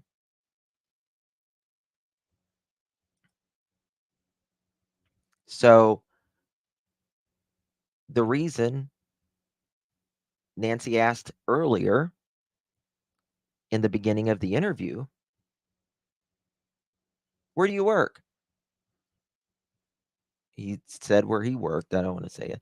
He said where he worked, and she said, but it's up in the air right now. I don't know. Now he's saying, Nancy asked, why are you guys out? You're 3.5 hours away from your home.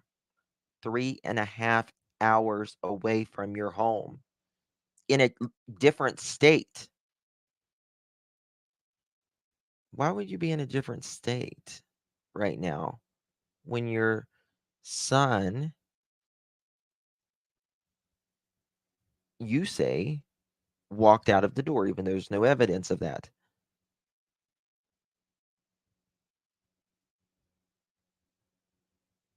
Could it be,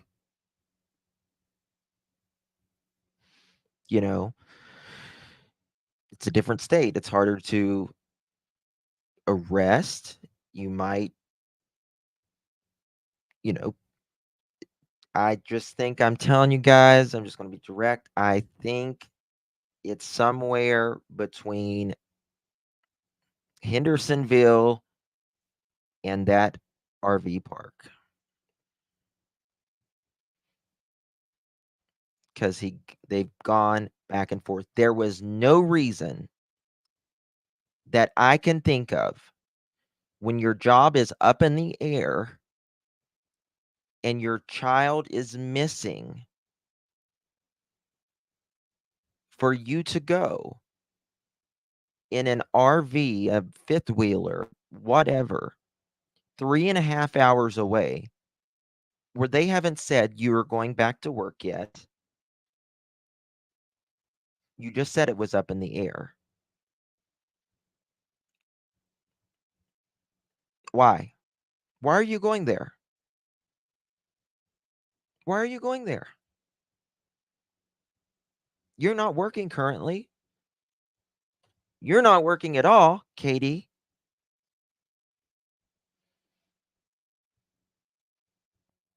Seth isn't working right now. God bless him. He's out busting his ass day and night, night and day, doing what a dad does, a parent does.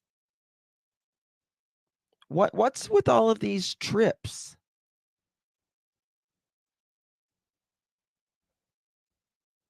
What's with all of these trips?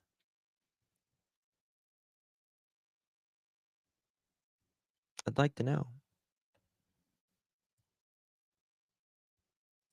Evelyn, thank you so much. What if Katie is lying to him?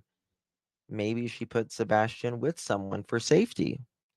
Why is she not a battered wife? He may have said he'd hurt Sebastian, so told him to run away story. All makes sense to me. Well, I mean, anything is possible, Evelyn. You make a fair point. It's possible. Is it probable though?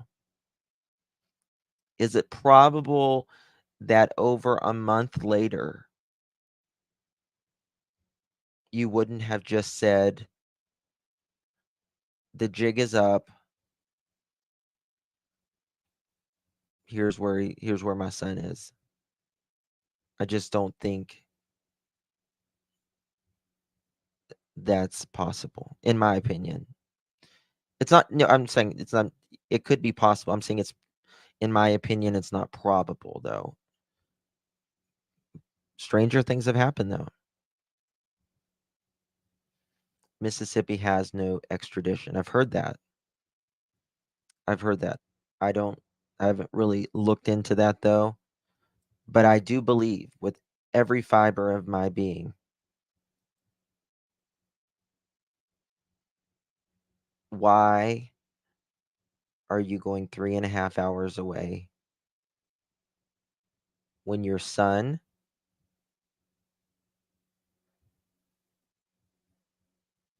is missing?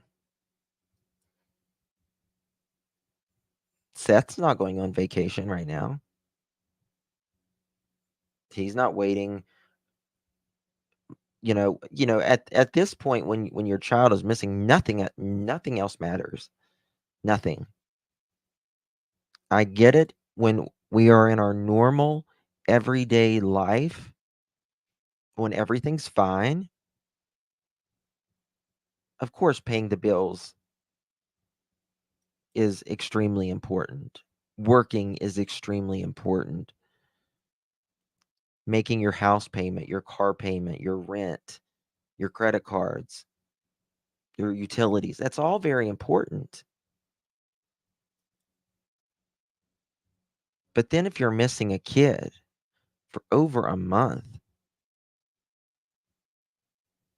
you would give everything up to have your kid. You would give your house up. You would give your cars up. You would, none of that matters at that point. I'm not saying that they should have to do that. I'm not trying to make that equation. But look at Seth. Look at Seth.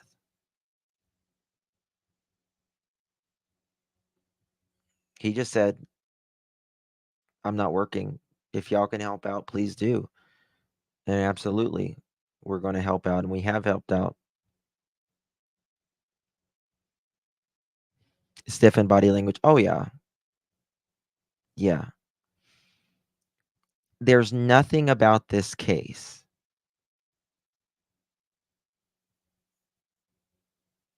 in my opinion, that makes any sort of sense at all. Nothing. From the time they leave the restaurant on out, nothing makes sense. It doesn't make sense that there is no scent of your child.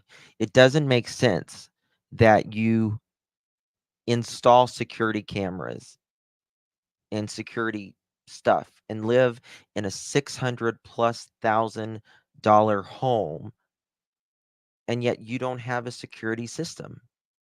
It doesn't make sense that you are going to bed, and before you go to bed a little bit, you hear a thud in the house when your special needs child, and you don't check on him. These things don't make sense. It doesn't make sense why you guys keep going back and forth to Mississippi. It doesn't make sense. I can go on and on and on. So when things don't make sense, you have to question, why is this not making sense? I always say in true crime, it's not this check mark or this check mark, right?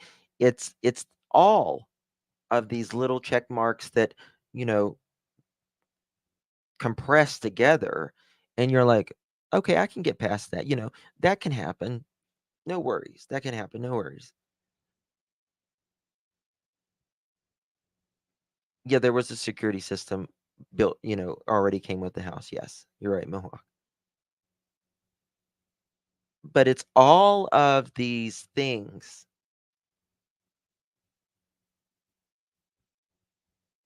that it's not adding up. It doesn't make sense that a 15-year-old special needs boy who just had a great weekend would leave barefooted. I don't think Sebastian would leave his mother. I don't think that. I don't believe Sebastian would leave his mother. I know Sebastian loved his mother, Katie. That's his mama.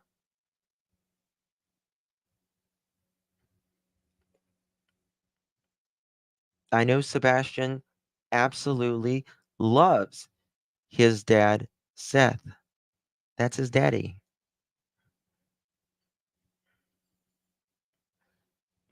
I think there is a husband in here that has, in my opinion, tried to go in 5 different lives and create a tornado, a hurricane, and zips right back out. And then the damage, as you heard with Nina, is very real and very prevalent to this very day. Okay, Georgia. Enough of you. You're done. You can absolutely voice your opinion. You can say, I don't agree with you, Justin. You're absolutely wrong in my opinion, Justin. Um, sorry, Justin. You're not going to call me sick, Georgia. Go fry something, do something productive. How about that? I've been very respectful to you of your comments, but you're not going to call me sick. So go back to Georgia. All I can tell you. Yeah, what is sick exactly? What is sick is someone tossing a baby carrier with their child in it. That's sick. What is sick is someone whipping an autistic child, in my opinion, for forgetting a belt. That's sick.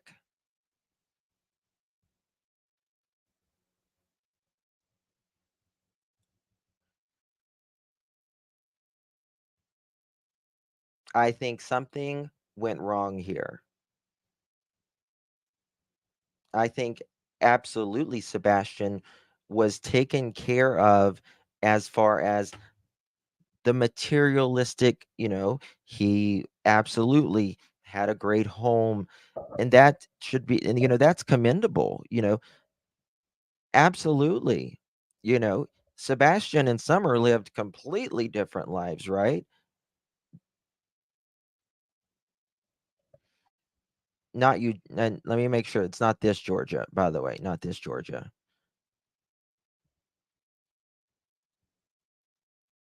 But something went really wrong here. In my opinion, it's all about power. And that's right, we're not shutting up until Sebastian is found. Whether it has, whether Sebastian walked out on his own, whether Sebastian, has friends or someone taking care of him, whether the family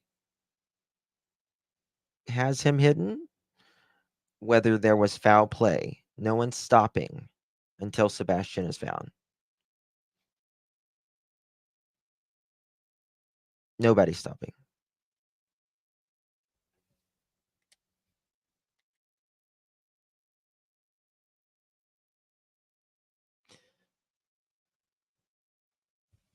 So there's that. Let's continue. You're going back to work. What about you, Miss Prophet? No, I'm not going back to work. Not yet, at least. Did you? Now this continues. Did you get my email address? Joy, I probably did, honey. I have so many emails right now. Literally getting at least 100 a day right now. I'm so behind. I'm so sorry. But I will look at it. I promise. Leave the home Listen to this. also, Miss Proudfoot. Yes, ma'am. Why? Okay. So why Nancy asked a relevant question because it's abnormal to leave your life, how you live, especially whenever your child is missing. And Katie is going to explain. To accompany my husband going back to work, and then I'm coming back. Okay. To help her husband go to work, and then she's going back. But it's up in the air. It's up in the air. Chris just said it was up in the air. Thank you, Jess. Oh, thank you so much, Lesh. Appreciate you, dear. So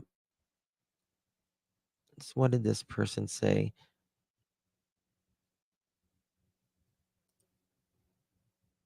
Clarice, Justin, I think important clue in the Nancy Grace interview. Well, what is that, Clarice? Please tell us. In your opinion, what is the most important part? Love to hear it. And when will you be back? Do you know yet?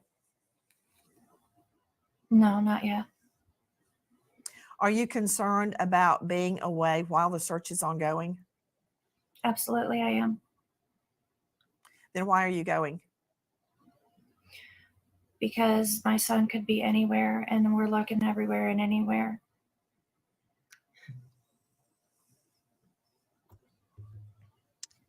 So her son I've got a question for is obviously missing, and she says she is concerned that she is not there because they are looking anywhere and everywhere, except they're not.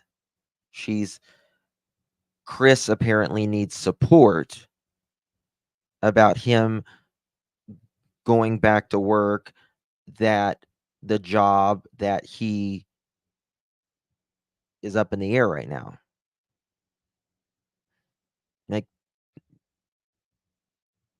Try to make that make sense.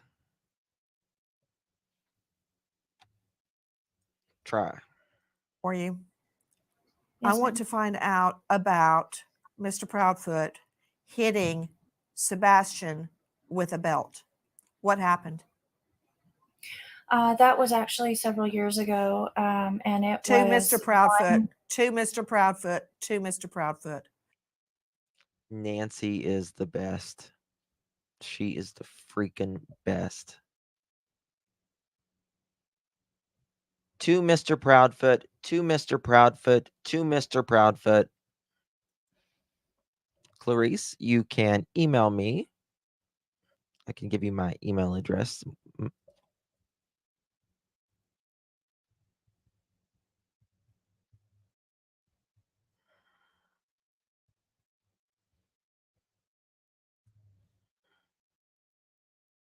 He was taken off guard.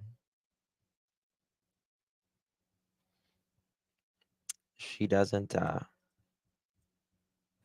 Mr. ma'am. Proudfoot, what happened?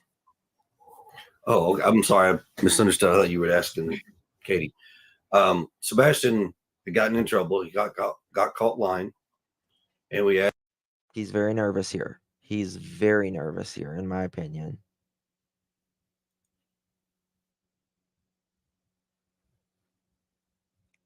Hold on. It To was Mr. Proudfoot. one- To Mr. Proudfoot. To Mr. Proudfoot. Yes, Mr. ma'am. Proudfoot, what happened? Oh, I'm sorry. I misunderstood. I thought you were asking Katie. Sebastian had gotten in trouble. He got caught lying. And I had asked him, I said, hey, you got to have a punishment for this. He says, yes, sir. And I said, okay. So I gave him a swat with a belt on his buttocks on the outside of his clothes, one swat. I think that, and listen, I believe in saying yes, sir, and yes, ma'am. I'm Southern, and I still believe in that. But I'm not sure if it's healthy I don't know. You have to ask a psychologist, I guess. But um, for a child to call stepdad Mr. Chris, yes, sir, yes, ma'am. I think everything had to be yes, sir, yes, ma'am, to Chris.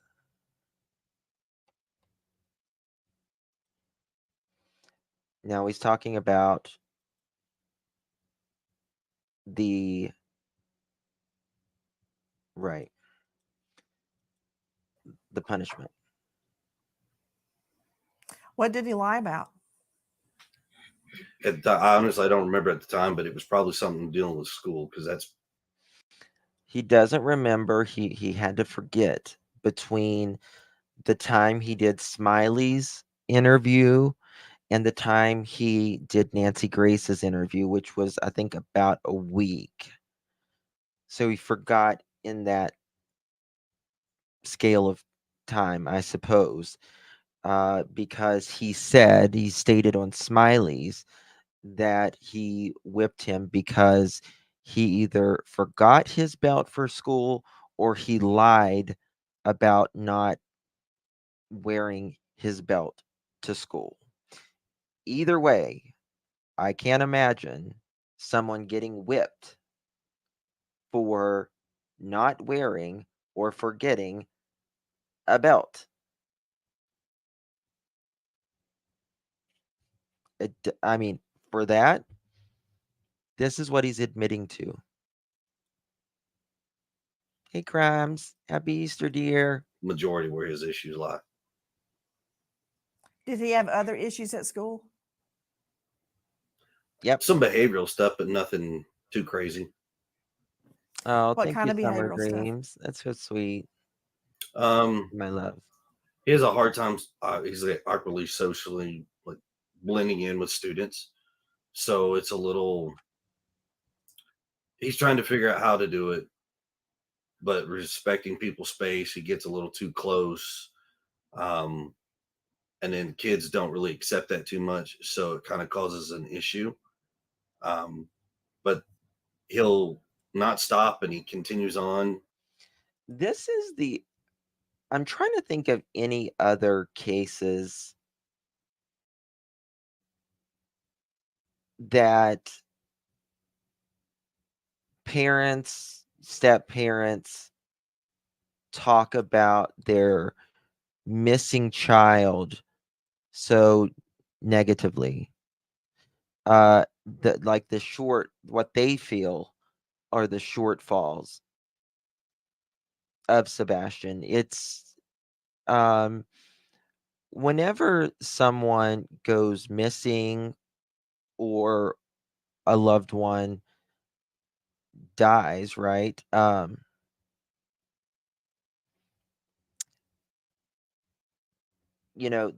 out the window. Those things are out the window. You just don't you don't say, you know what I mean? Um Swifter, I'm team Chris and Katie. I couldn't help it. After many hours pondering, I listened to 3 times Nina. My ears bled. LOL. Chris, go get your kid before she's ruined. Age 7 is vital. Okay. Thank you for your opinion. Appreciate it. You have every absolute right to feel that. So then it causes an issue, and instead of being honest about it, he'll lie like, "No, I didn't." Okay, Sebastian. There it is. There it is. Where he says he talks like a child. He mocks him. And then he sarcastically says, all right, Sebastian. Oh, I absolutely believe, in my opinion, I believe Nina 1010%.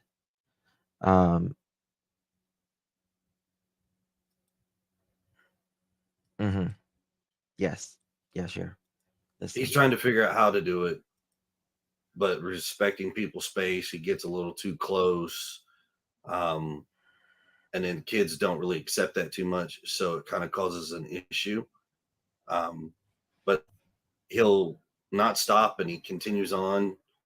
So then it causes an issue. And instead of being honest about it, he'll lie like, no, I didn't. Okay, Sebastian.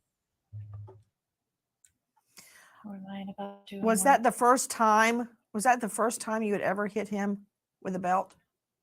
Yes, ma'am. The one and only time, actually. When was this? Years ago, ma'am. Any idea how many? 3, 10, 1? It probably at least 3 years ago. I don't understand how that At least 3 years ago. Okay. turned into a CPS or Child Protective Services complaint. How were they That- alerted that you hit him with a belt? That did not turn into a CPS service call. There were other CPS reports, right? Were they regarding your other child? There is one in regards to my daughter that I know of out in New Mexico with my ex-wife and myself. What happened? At the time, my ex-wife had fled to New Mexico with my daughter. We're going through a custody and a divorce case at that time. Lori, thank you so much. Welcome to the family, my love. Appreciate you. Thank you, dear. And at the time, when I'd call and try to check in on my daughter, I could never reach my ex-wife at that time. So a welfare check was. That's very interesting, Green Eyed PI. South Carolina, Louisiana, and Mississippi are the states that have not signed the UCEA, making them non-extradition states. Huh. The more you know. Interesting. Was requested. Law enforcement told me to call CPS if I had concerns. So I called CPS. Law enforcement did make a welfare call, and that was it. Then how does that turn into a CPS complaint against you? I have no idea, ma'am. There's a lot of misinformation out there right now in regards to my New Nina cleared it up. Don't worry about it. Mexico case. I mean, That Really? actually has God. no relevance just to really- the Sebastian I'm case. really bad about it. I'm sorry.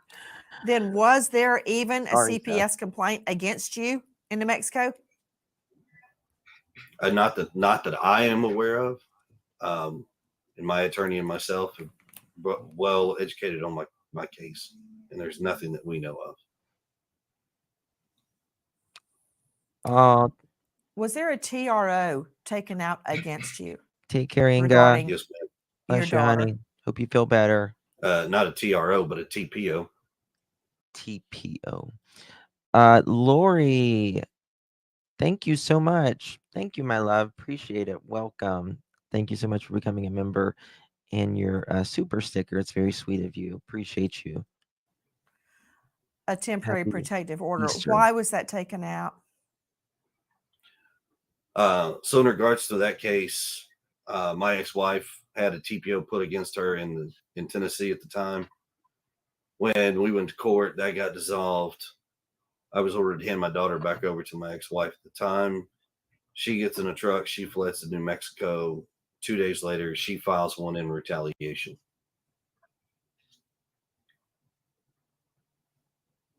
Is it still in place? No, ma'am. That was dropped within, I think, 2 weeks of it being put in place.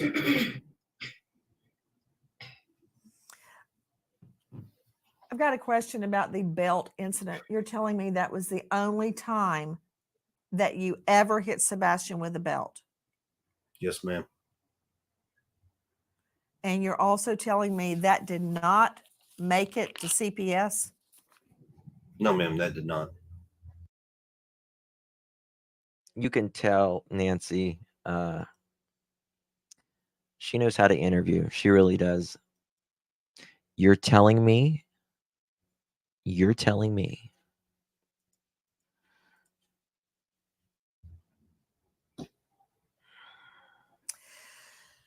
Question Yes, ma'am. regarding Faith's furniture. Yes, A few ma'am. days after Sebastian goes missing, did you replace furniture in Faith's room? No, ma'am. I have not replaced any furniture in my daughter's room. Is there any new furniture in the home? Yes, ma'am. There's a bed that was given to me, and it's currently in my garage. there is a bed and there is currently in his garage. This used bed, Swifter says, let's see Seth's cams and Nina's. Don't eat pizza with Seth. I'm sure, absolutely. I don't know why you would want to see Seth, because he actually was in Nashville, or not Nashville. I forget where he was. He was at work. I know that. Whenever he went missing. Hold up, can you rewind? Sure, guidance. Yes, A few ma'am. days after Sebastian goes missing, did you replace furniture in Faith's room? No, ma'am. I have not replaced any furniture in my daughter's room. How far, guidance?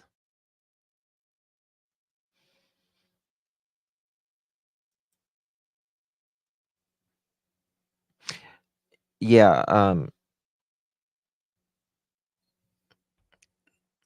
Seth definitely was at work.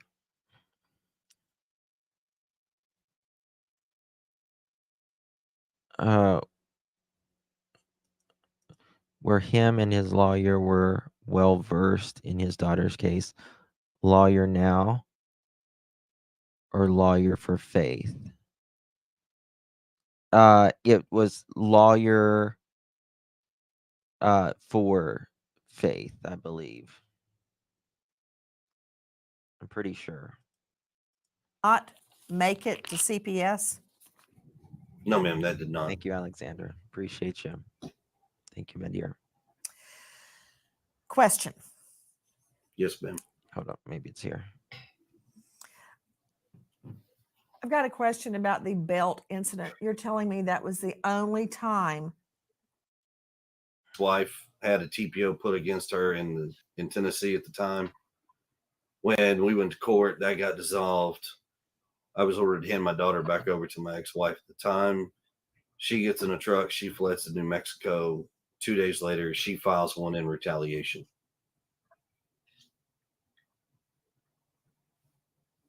Is it still in place? No, ma'am. That was dropped within, I think, 2 weeks of it being put in place. I don't understand what "don't eat pizza with Seth" means. I don't I've understand, got a but question about the belt incident. You're telling me that was the only time maybe it was before that that. you ever hit.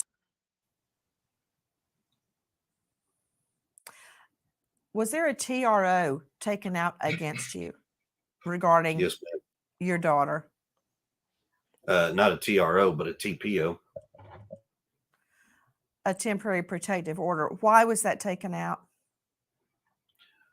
So in regards to that case, my ex-wife had a TPO put against her in Tennessee at the time. When we went to court, that got dissolved. I was ordered to hand my daughter back over to my ex-wife at the time. She gets in a truck. She fleds to New Mexico. 2 days later, she files one in retaliation.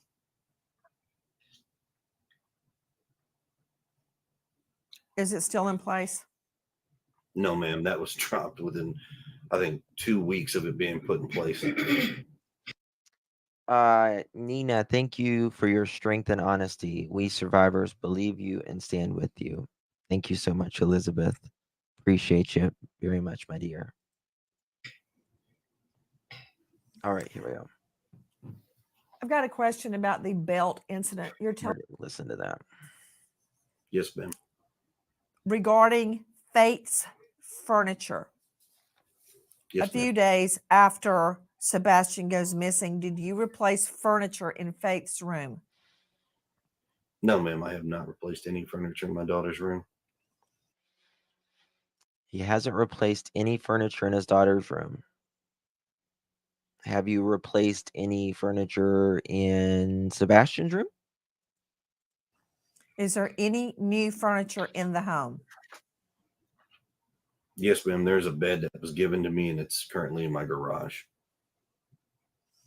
Now, what I don't understand, law and disorder, crime against defenseless. Thank you for your coverage of this case. I really been enjoying it, D. Thank you, D. That's so kind of you. I appreciate you, my dear. Good to see you. Welcome in. Very, very sweet. I would like to know, so they have a 3-bedroom house, right?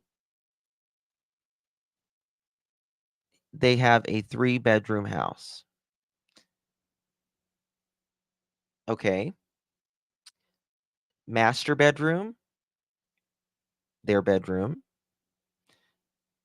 The next bedroom is Sebastian's bedroom. The next bedroom is his daughter's bedroom. They all have beds. Chris furnished the entire house when they got it. Why, a couple days after Sebastian goes missing, is there a used bed in the garage? Where did he get it? Did he get it from his sister, like is alleged? Are you really worried about furniture right now when there's a missing person, child, that is in your home? Brian, thank you so much. Appreciate you, my friend. Good to see you. Thank you for joining us. Make it make sense.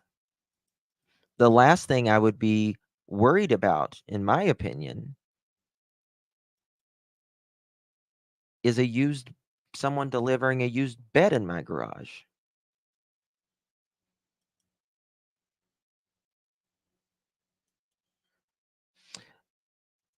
Life still does go on. You're right. It absolutely does. But life stops for a period of time in the beginning. It stops. It stops for them for a period of time. It does continue on. It really does. Life goes on. It'll go on without every single one of us.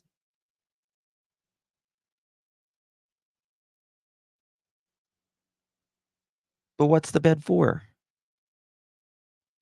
That's what I don't understand.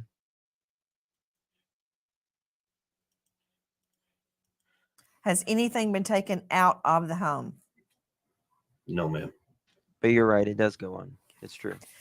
I was curious about a statement that Miss Proudfoot made earlier that canine dogs hit on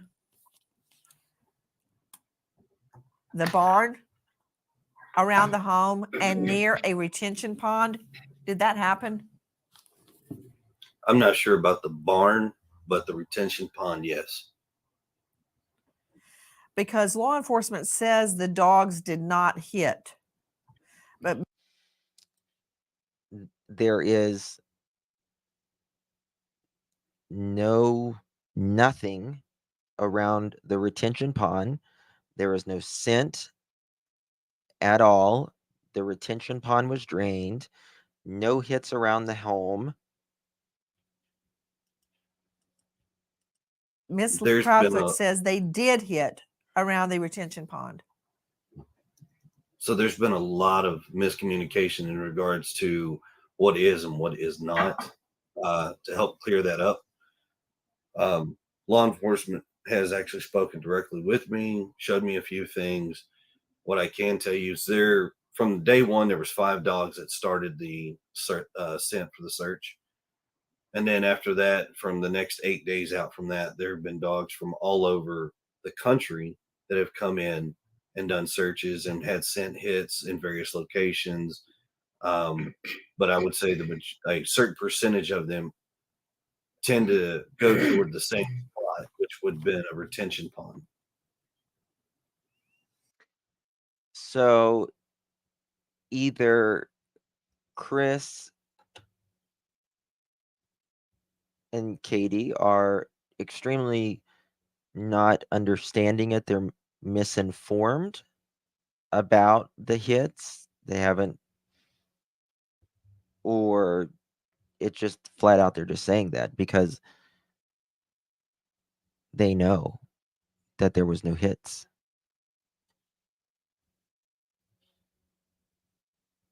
Nancy Grace told him there was no hits. Seth, So the No law hits. enforcement dogs did not hit on the retention pond. Is that what you're saying? No, I'm saying they did. There was at least 3 that I know for a fact that did hit on the retention pond. Nancy again tries to clear it up. So you're saying that they did not hit on the retention pond, Nancy says. He says, no, I'm saying they did. I know for a fact at least 3 dogs hit on the retention pond. Okay.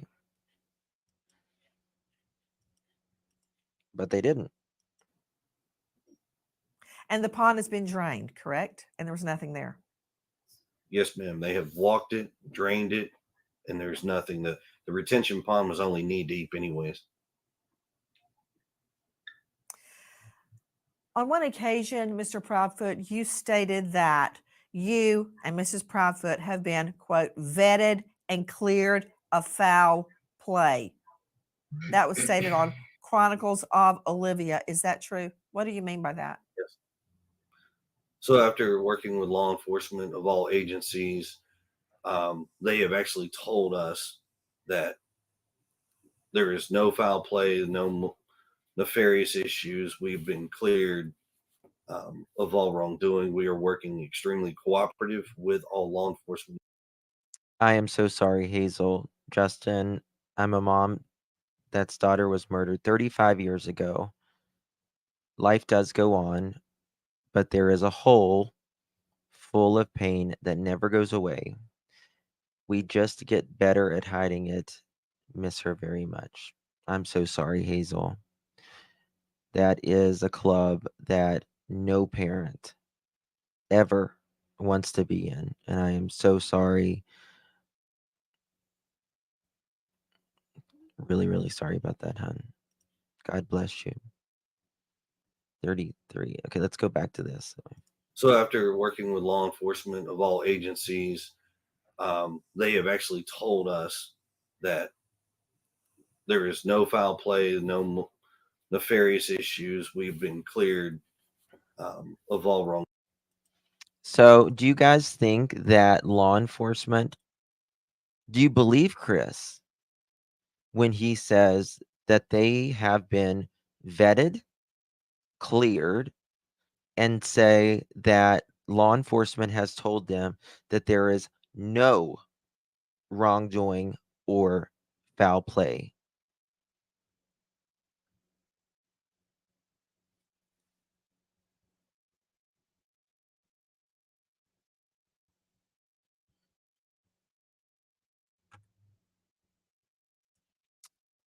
Altina, thank you so much for becoming a member, my dear. Appreciate you. Welcome to the family. You are a pearl now. Thank you. Absolutely, yeah.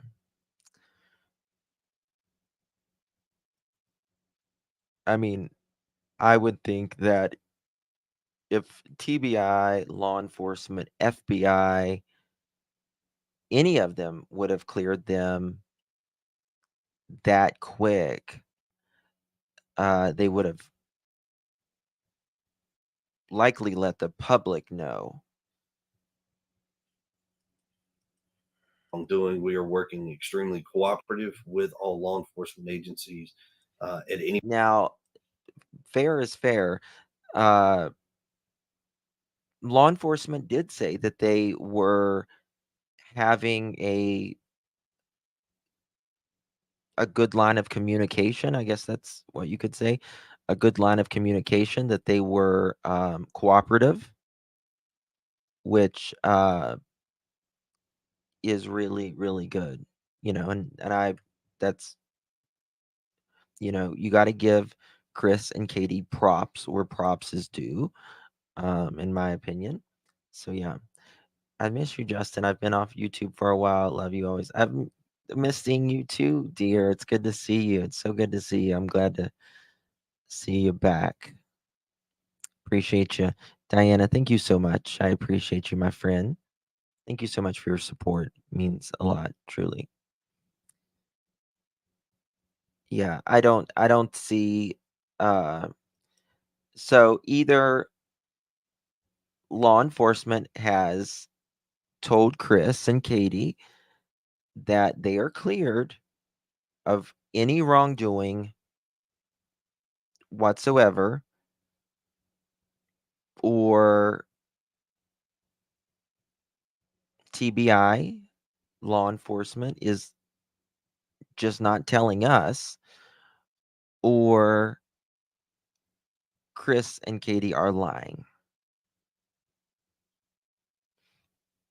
It's got to be one of the three, right? Thank you, Pammy.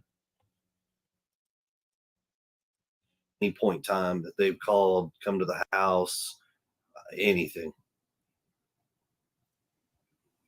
Was Sebastian angry or upset before he disappeared?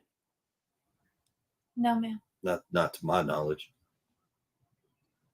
What is your theory about where is Sebastian?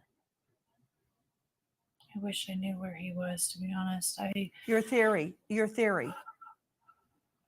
I think it's possible that someone has my son, Why? because I feel like if he had been close to the house or had walked off, that we would found him by now with as many people as we had searching. Yes, and one thing Nick Barris did show us is, thank you, my dear, appreciate you. One thing Nick Barris did show us was the search area that they have done, whether it's been helicopters, drones, 1,500 volunteers, 2,000, what they say, 2,000 like square miles of searching, logs. I mean, everything. They have every camera, trail cam, everything logged on that. I looked very deeply into the map that he showed us, and I might go over that as well. And she is right. If Sebastian was around, if he had walked off, I am fairly confident that they would have found him. Search groups, everything.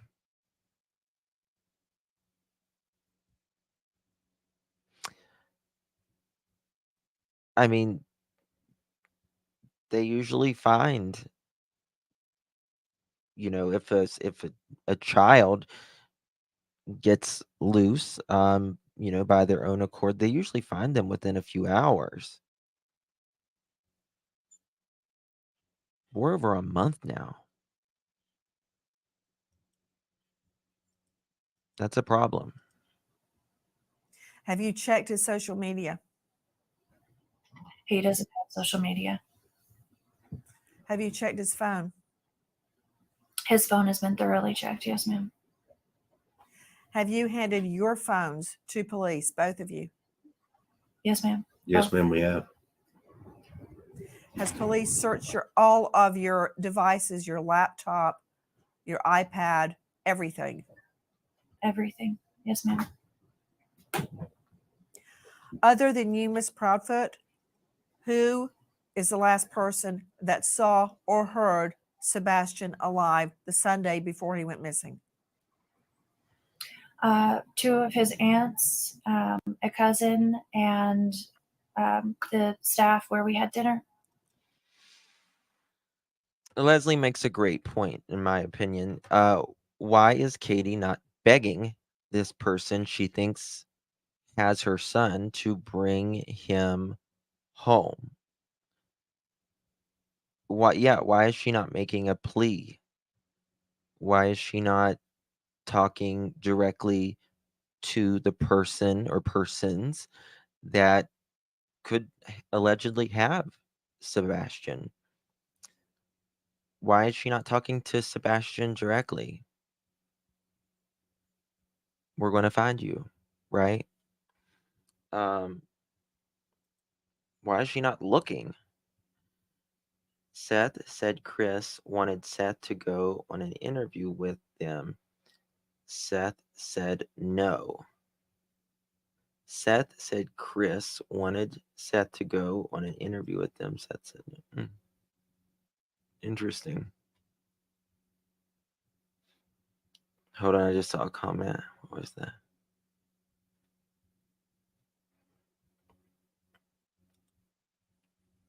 I kind of feel that way sometimes. It kind of feels that way, and then you get even some, Summer Wells things. There's just cases that can kind of relate. And that was at BJ's the night before or the bowling alley? So BJ's, and then we went to the bowling alley, and then after the bowling alley, we went to dinner before coming home. I want to follow up again on. It looks like they got notes in front of them, which is not a bad thing. It's not a bad thing. I don't fault them for anybody having notes. I'm just making an observation. On the dogs hitting. Yeah. Earlier, Ms. Prophet had stated the dogs hit around the house, the barn, and at the retention pond. Is that correct? I don't know about the barn, but I do know that they did track to the pond, yes. Katie confirms it. She doesn't know about the barn, but she does know about the retention pond, and that is where Seth says 3 dogs for a fact, his words, not mine, hit on that.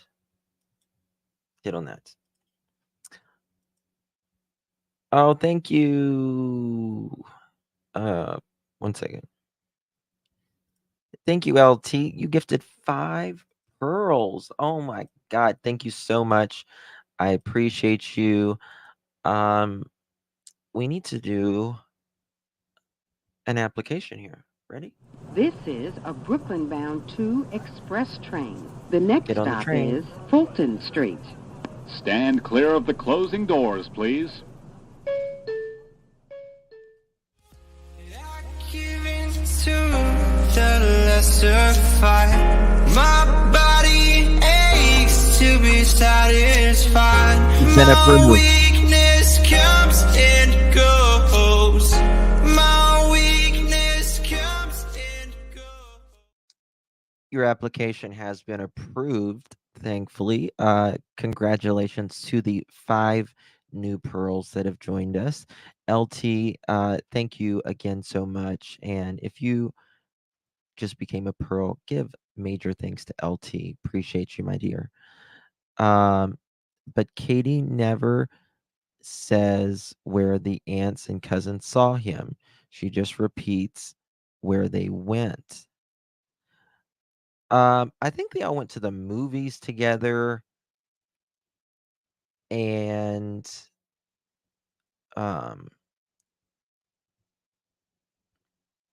Costco or BJ's. Did the dogs also hit around the house? Yes, ma'am. On the outside of the house? Yes, ma'am. Were they scent dogs or cadaver dogs? They brought in both cadaver and tracking dogs. Which dog hit, a cadaver dog or a scent dog? Scent dog. It's all been scent dogs that have hit. The cadaver dogs have not hit on anything that we know of. Well, neither has the scent dogs. You know what I mean? Neither has the scent dogs, but they say that the scent dogs have. Well, they haven't. So we don't even know. What do you believe Sebastian was wearing when talking he about. disappeared? And would that have been what he slept in?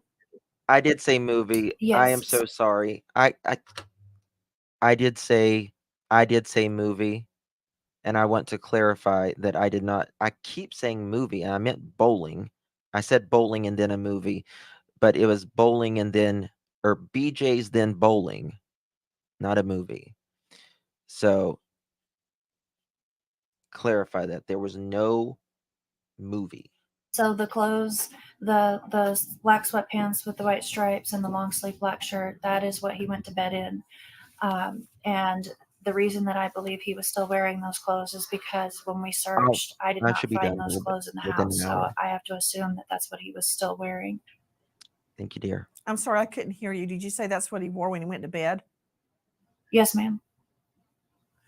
Joining us right now, in addition to Katie Proudfoot and Chris Proudfoot, the bio mom and stepdad of Sebastian, an all-star panel. First to Brian Trasher joining us, Vice President of the Cajun Navy, who Thank has you, my love. joined Thank the search. you. Brian, thank you for being with us. Who asked you to join the search? Well, we had deployed a team up to Nashville, Tennessee last week in response to the missing college student, Riley Strain. And we stayed up there until he was found. While we were in the area, we had a lot of people reaching out to us on social media saying that there was a young boy who had been missing for several weeks that was only about 20 miles away from where we were. So we talked to a few people, got some information, and decided to deploy part of our team that was already up there to Sumter County to investigate and see what we could do to help out. You went on your own. Were you asked to join? We were asked to join. I'm not sure specifically who some of our people talk to, but we get requests all the time, and we'll reach out. We'll try to get either a family member or a close friend of the family, just so we know we're talking to people connected to the family, and some. And that's right. Positive vibes. Exactly. So he was still wearing what he had on that day, question mark, yet Sebastian had jeans on. I mean, so Seth said that he had jeans on, and I believe the shirt was the same.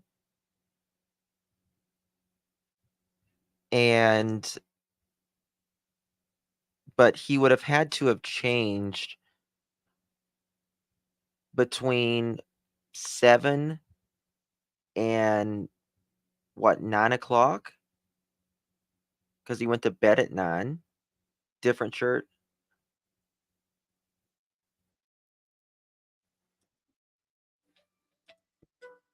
Oh, no, we're not taking calls at the moment. I'm sorry. If you want to, let me turn this off. Okay. Not taking calls at the moment, my dear peeps, but you can message me on that phone number if you're welcome to message me on that phone number. Could have been blown. He slept on the might have been so heavy and okay. Okay, Smiley, I got it.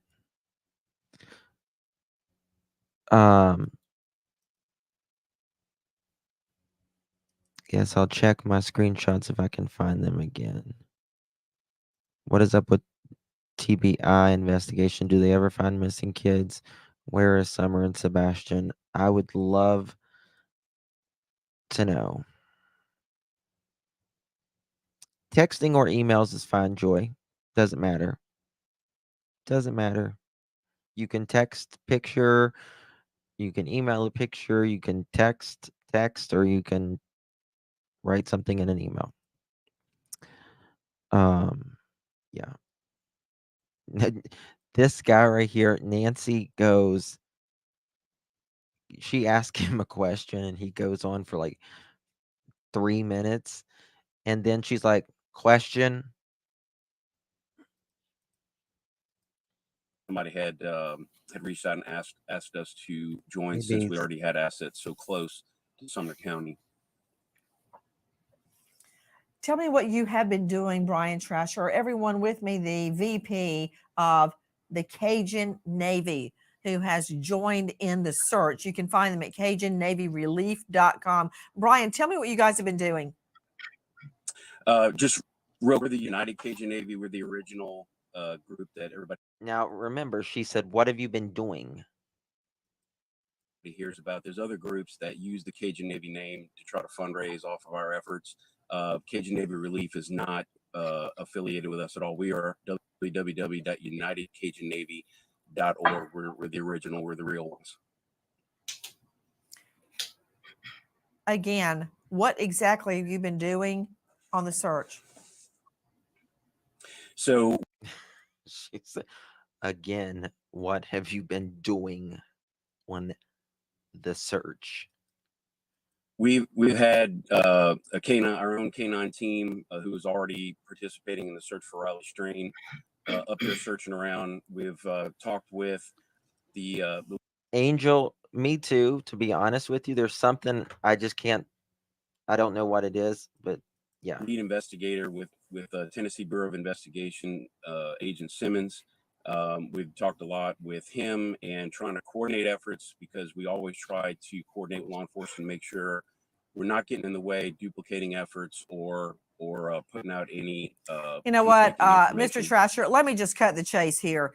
Isn't it true that this weekend, pursuant to your search, that cadaver dogs hit in an area that had been closed off because of a prior hurricane, and it is on federal property? Bones and other items were found at that time. I found that very odd, as it would relate to Sebastian. Even if it was Sebastian, his body would not have been skeletonized at this time. Can you tell me now that what was found over the weekend is not connected to Sebastian? Yes, no. No.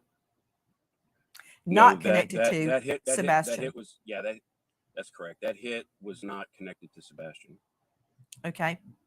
Joining me also, in addition to Brian Trasher, who has been leading the Cajun Navy in its search for Sebastian. Hold on, Brian. Other than those hits, have there been any other dog hits in and around the home or elsewhere? Not from our canine team. I'm very concerned, Brian, as you can imagine, because LE law enforcement has stated there were no canine hits outside the home, which I find very, very disturbing. Because if he had gone outside, particularly barefoot, there would definitely have been a scent trail. Now, we're hearing from the Proudfoots that there was a hit around that. There was not a hit. The Proudfoots are saying that, but there was not a hit. Jiggy says, Justin, Kate said she was on the phone with Chris for 3 hours starting at 9. Did Chris not hear? I think you mean her talking to Sebastian about going to bed. That is a question we've asked. You know, if there is a thud, she's going to tell Chris. She's going to hear, Chris is going to hear her say, Bubba, are you okay in there? And he's going to ask, why, what's going on? What did you hear? And she's going to say, oh, I heard a thud. But he has never stated. She has never stated that. Neither one of us stated that. Retention pond. How far is that pond from your home, Mr. Proudfoot? Less than probably half a mile if you walk the whole path. Is it through wooded area? Would he have had to walk through the woods to get there? No, ma'am. You can actually walk either the main road or the subdivision. So the construction site is a subdivision, new addition that's being built. and they have a road that's going to be Yes, sir. tied into our subdivision. So you could actually walk up that way, or you could walk to the main road and walk into it. Did Sebastian ever sleepwalk? No, ma'am. So he would have had to leave the house undetected by Katie and walk all the way to that retention pond. Did the dogs follow the trail a half a mile? Yes, ma'am. No, that they didn't. They did not follow the trail a half of a mile. That is not true. That is not true. And he would have had to get past Katie, just like Nancy said, and every camera, he would have to get by the cameras, past Katie, past doorbell cameras, security cameras, everything.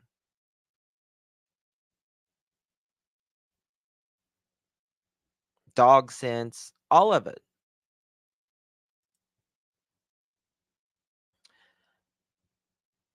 If noise bylaw doesn't let construction start until 7 a.m. in Memphis, was Chris really working up in the crane when he got the missing call? In my opinion, no.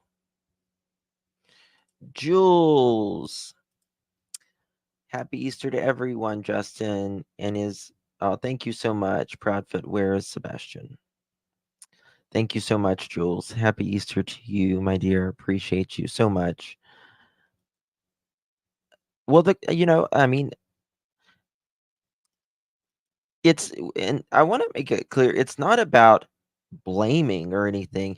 The question is, how does this happen? How does all of this happen? How does your child make a thud? You don't check on him at all in the middle of the night.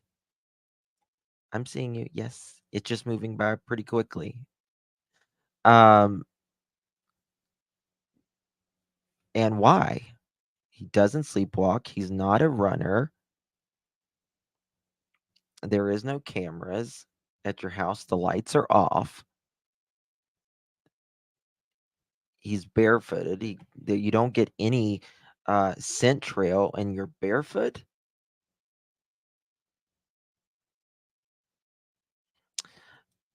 Bees. That is.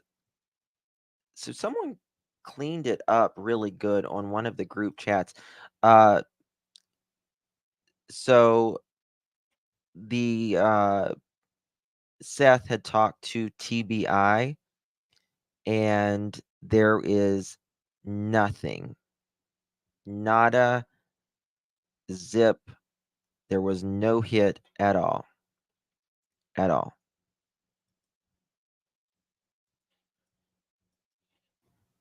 They followed the trail all the way to that retention pond? Yes, ma'am. Yes, ma'am.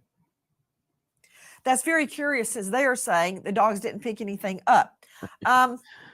Back to you, Brian Trasher. Did you guys search anywhere other than that federal property where the false positive was? Yes, no? No. Joining me is Courtney Lasky. Hold on, that's very important. Where the false positive was. False positive. Did y'all check that? No. There was no need. There's no need. They drained it. They looked. Someone else looked. High-profile behavior analyst, autism expert. Thank you so much, Mama Britt. He said one thing that made my spidey senses tingle, and I still can't seem to shake it.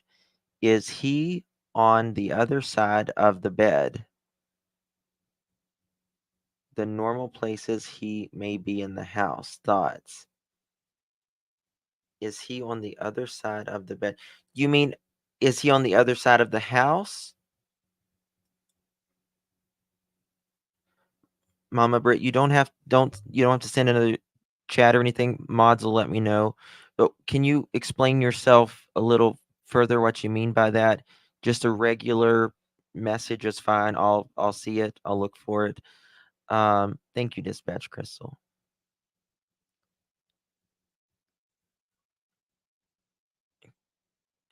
So if you thank you for that, but I don't completely understand what you mean by that. Other side of the bed meaning between the bed and wall. I don't know what. Maybe I'm missing something. He told his wife to look on the other side of the bed. Oh, gotcha. Okay. So what we can do is we can go look at their, which we don't know if their house is set up the way it is now. I would assume that the bed would be probably in the same place, because there's a window in his Sebastian's room, and you probably wouldn't put the bed against the window. Uh, so from what I don't think there's a wall close by on either side of Sebastian's bed per se. Thank you, BDAC. Thank you so much. Appreciate it. Um, what time can construction start in Tennessee?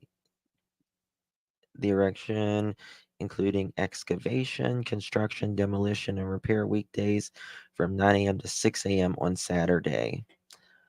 Has she typed yet? Anything? I want to make sure I don't miss it.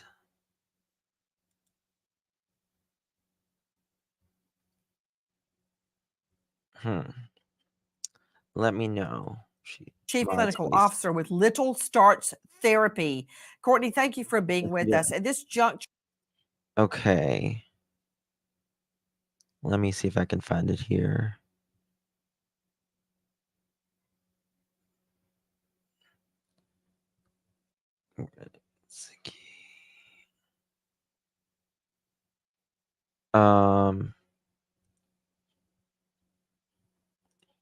I didn't see Mama Brit.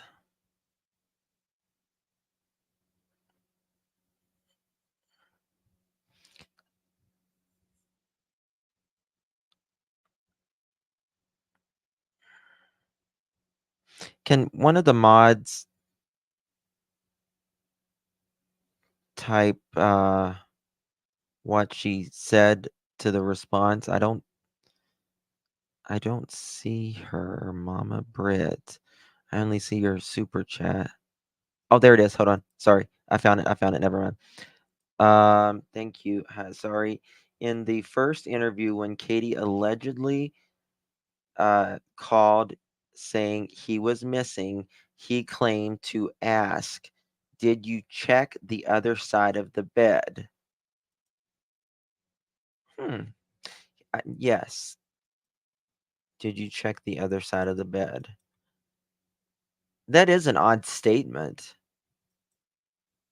Like, why would you check the other? I mean, obviously, you've checked around. Yeah. Yeah. Did you check the other side of the bed? And then earlier, this was very interesting. Someone said, Katie said, she went to his bed to wake him up to get him ready for school, and he wasn't there, so she would look in the kitchen. So she went to look in the kitchen because he's normal.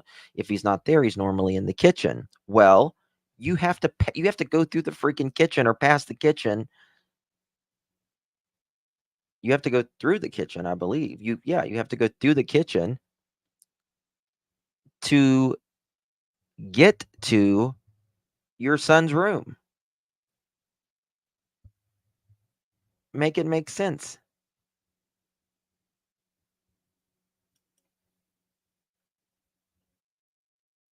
So Katie said, she looked everywhere. Then she went to look in the kitchen. I mean, to me, in my opinion, what they are doing is just, in my opinion, is just word filler. Just word filler. Did you check everywhere? Did you check here? Did you check there? Filler. That's all it is, in my opinion. But many times there is truth to,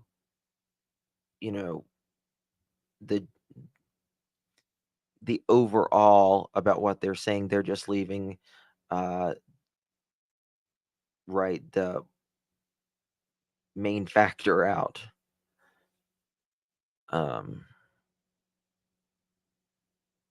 Something happened to Sebastian. It's very interesting. Sure. We know Sebastian to be most Poor child. likely with people he doesn't know, if in fact he is still alive.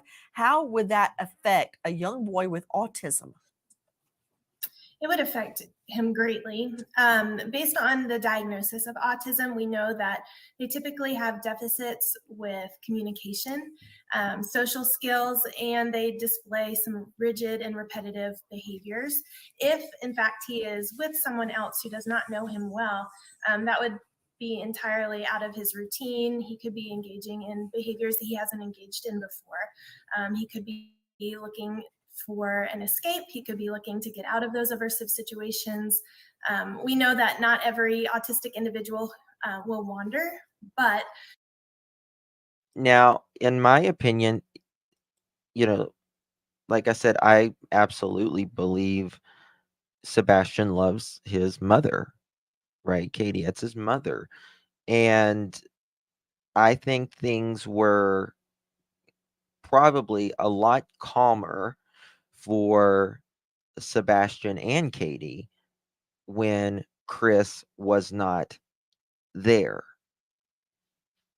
They probably didn't miss him being at the house, right? So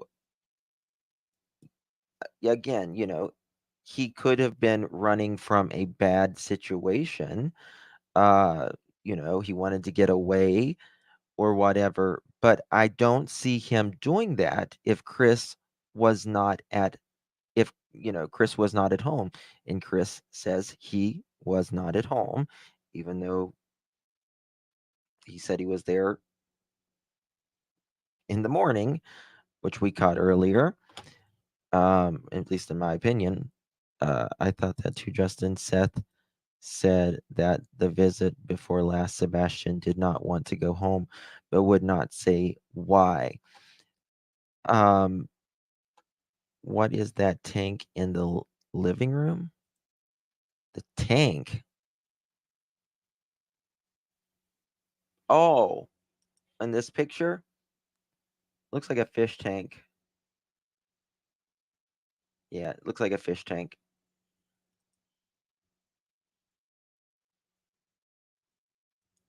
So, if it was just him and Katie there, they had a great day before, great weekend. There was nothing, according to Katie, highly functional. According to Katie, there was nothing wrong. There had been no fight, no issues of anything. So what would be the motive of him wanting to go? those who do wander, You don't necessarily need one, but 36%, it's to get out of an aversive situation. It's to get away from something that's overwhelming or overstimulating to them. Miss Proudfoot, does he know your phone number? Can he call you if he could get access to a phone? We have gone over my phone number. I don't know that in a high stress time he would remember it, but yes, I have taught him my phone number. Was he ever allowed to go visit friends' homes?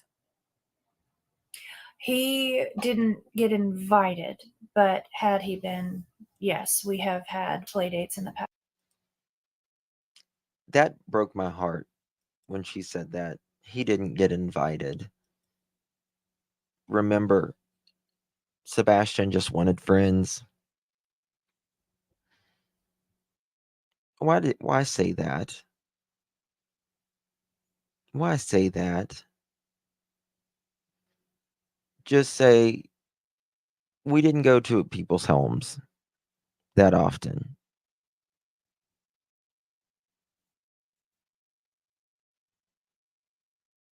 Or did he get? Well, that's true, Erica. Or did he get invited and she and Chris kept him away? That's a point.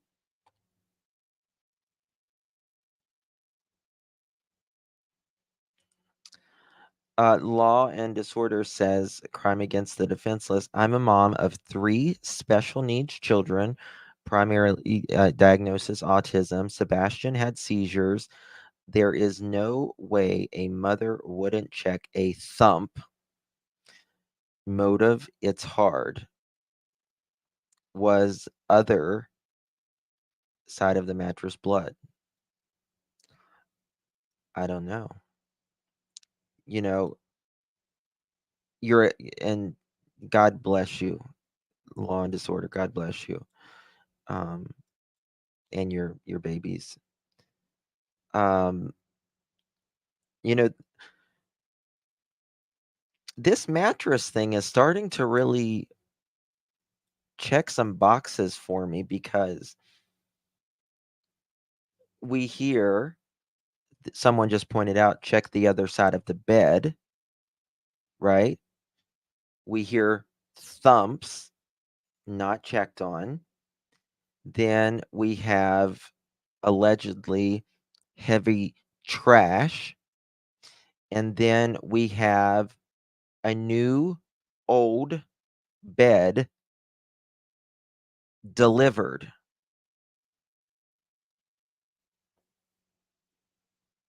Maybe nothing. Don't know. But there is some concern.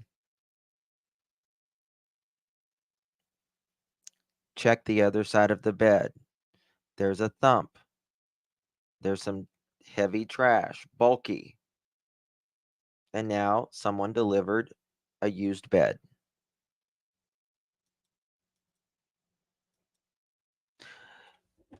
And also, I just thought of this. Why used? Why used? Did you not want it to look new for a reason? Did you not want it to look new for a reason?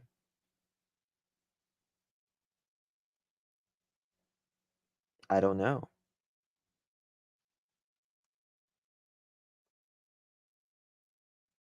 But it would look, in my opinion, highly suspicious if there was a new mattress right there, like brand spanking new. You can tell if a brand spanking new mattress.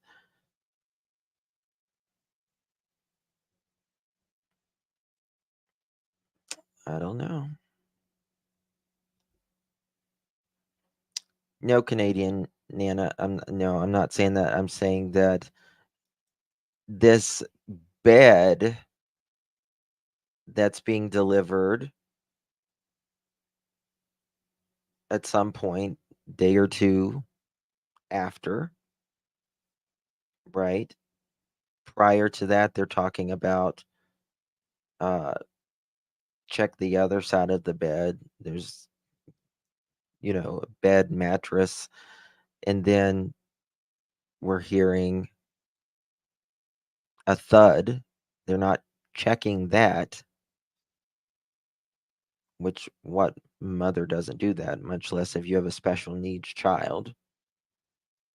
And then the heavy, heavy trash that is bulky.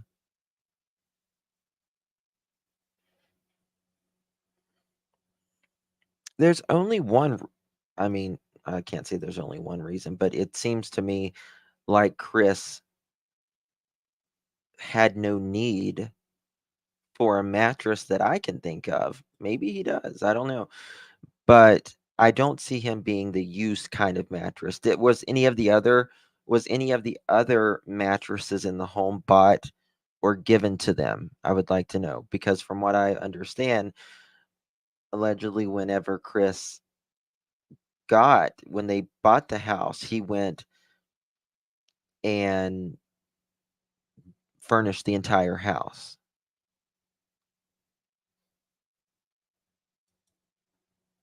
And if they checked a mattress,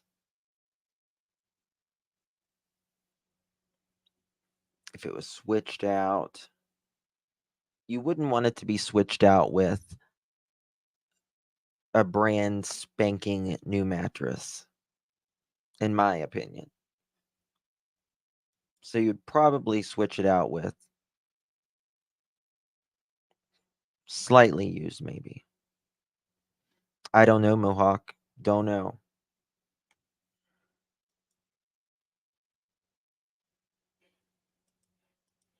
Past. Would he go there on foot? Now remember, whenever, when a child first goes missing, like very first day or so, they're just looking for this child. There's no,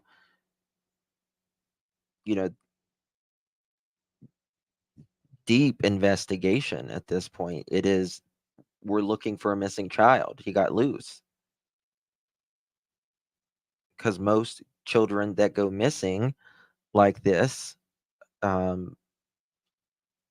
especially, the where they live and all of this, it's usually nothing foul to it.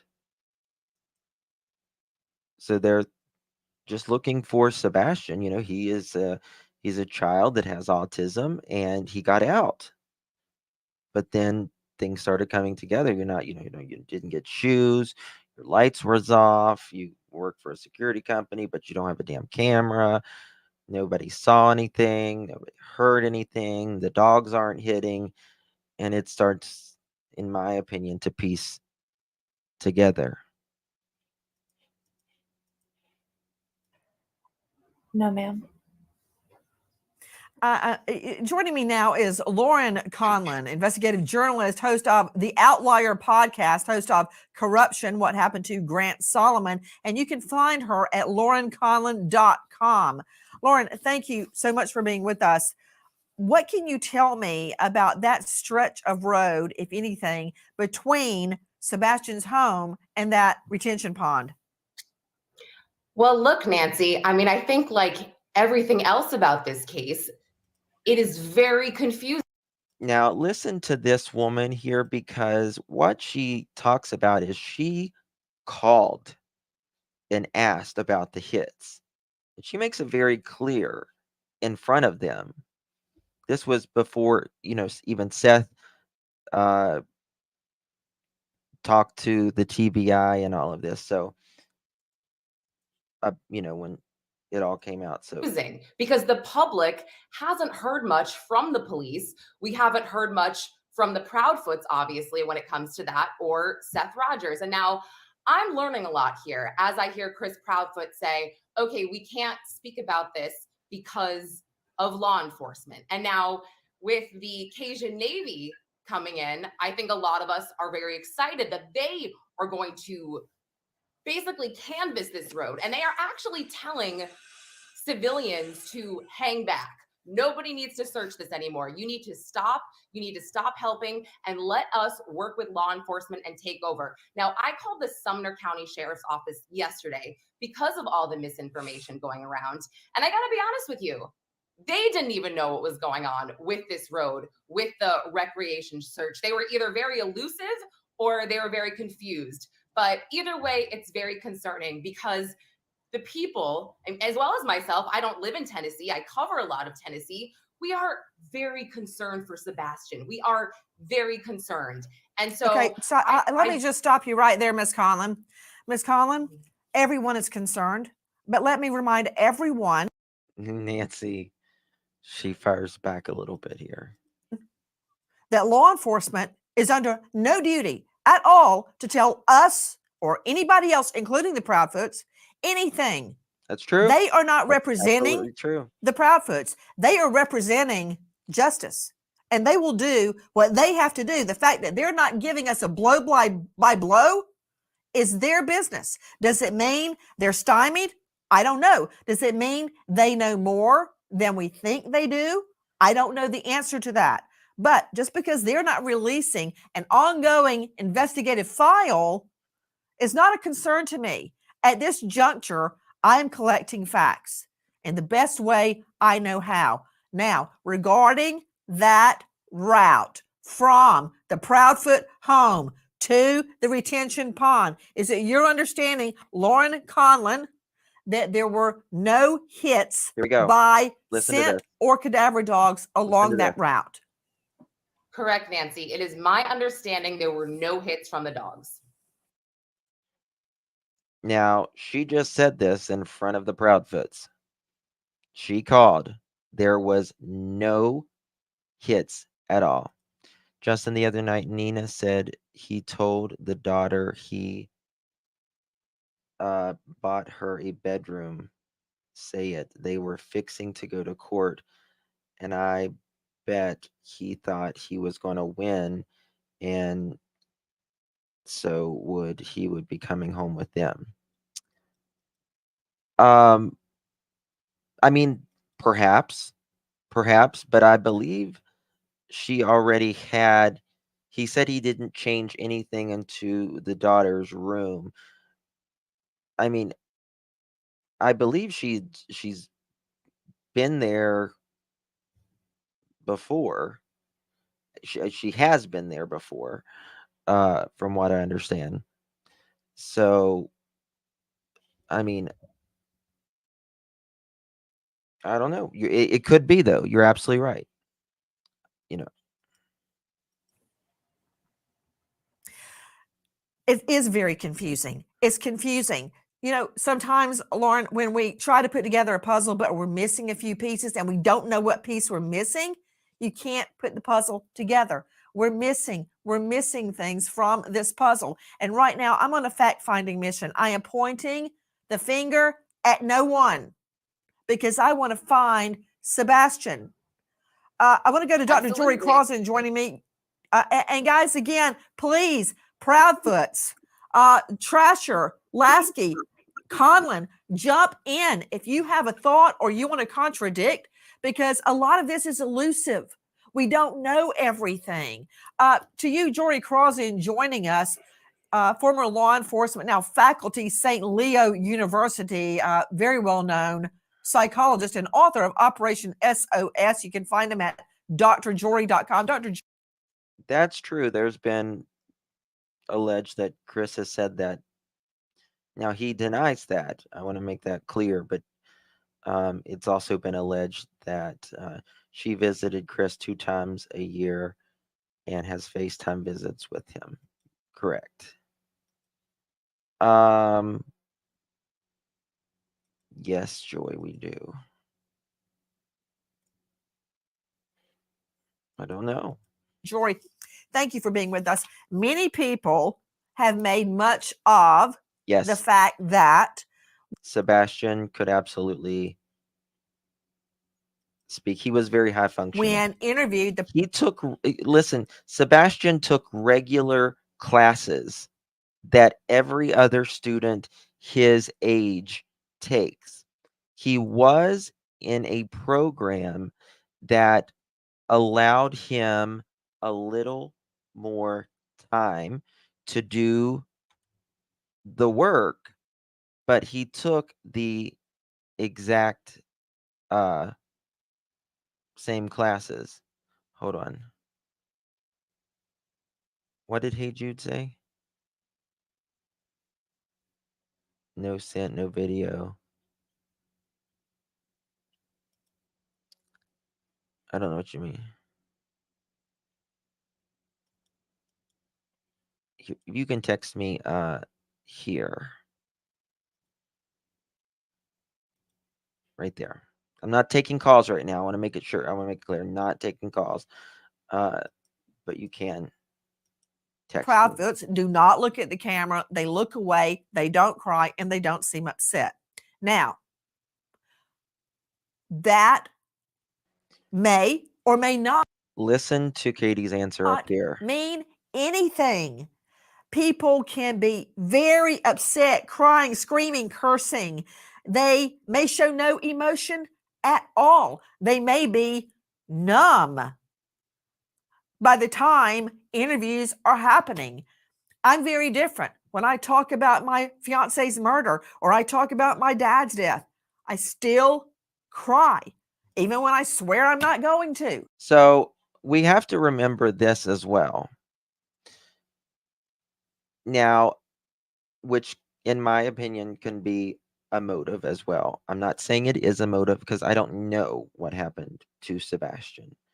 I'm just pointing out my opinions, not blaming anyone. But allegedly, Chris and them had a CPS case the end of January.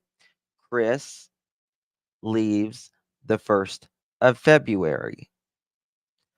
Right? Now, also, Chris had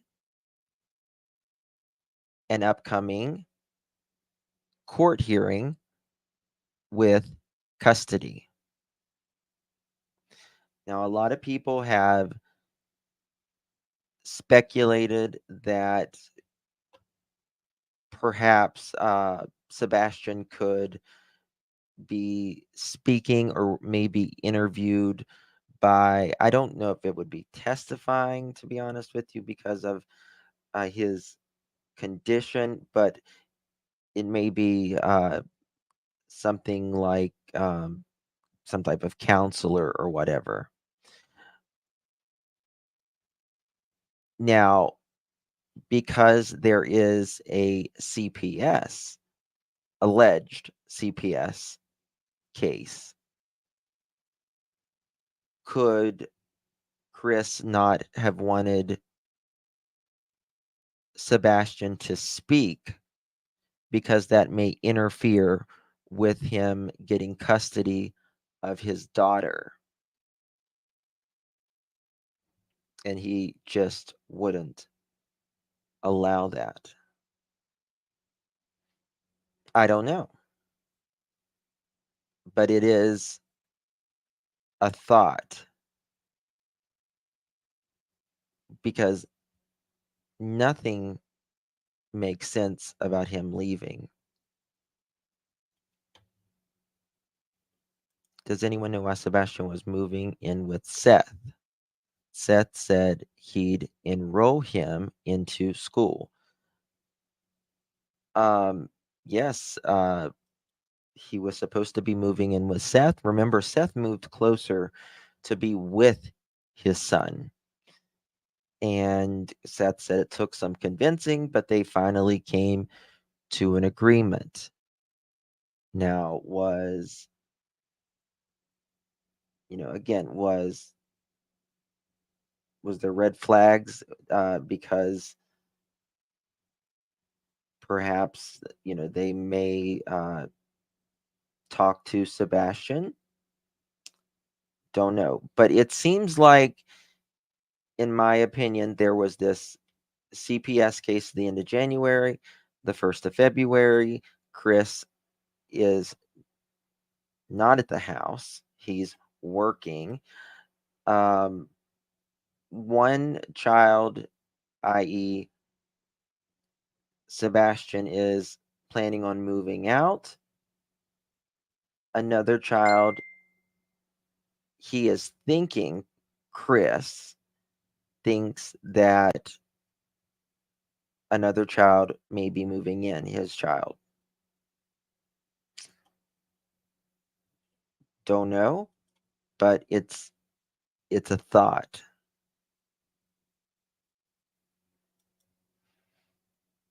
There's another year into something. Sebastian was going to live with Seth. Maybe Katie and Chris were worried what Seth would have said. I think he was worried about what Sebastian may have told CPS, and that may interfere with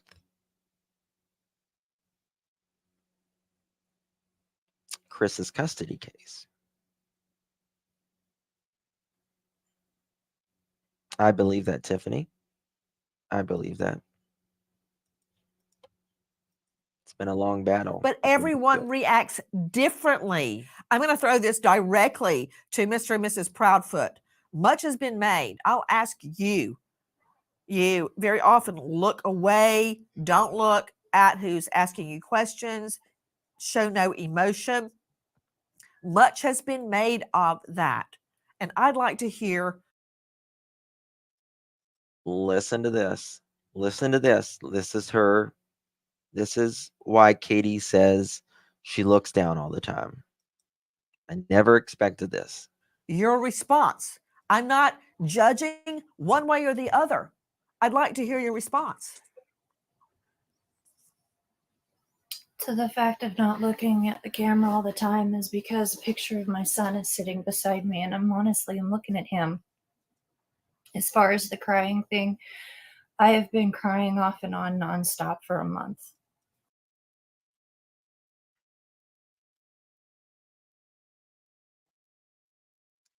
I understand the crying, but I don't understand what she said before that. I mean, I get it looking at your son's photo. But your face needs to be up here so he can see. Yeah, I know he did pickle toes. Yeah. Then you don't read a picture right, Robin. That would have been really good. Damn, that would have been a good question. That would have been. All right, show us the photo. It just didn't pass the smell test, in my opinion. Like, it didn't seem. I just don't believe it. I just don't.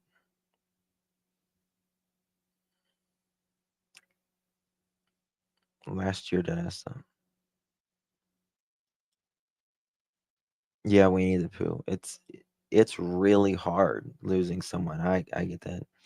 Jesse, 3 months. Happy Easter. Happy Easter to you, my love.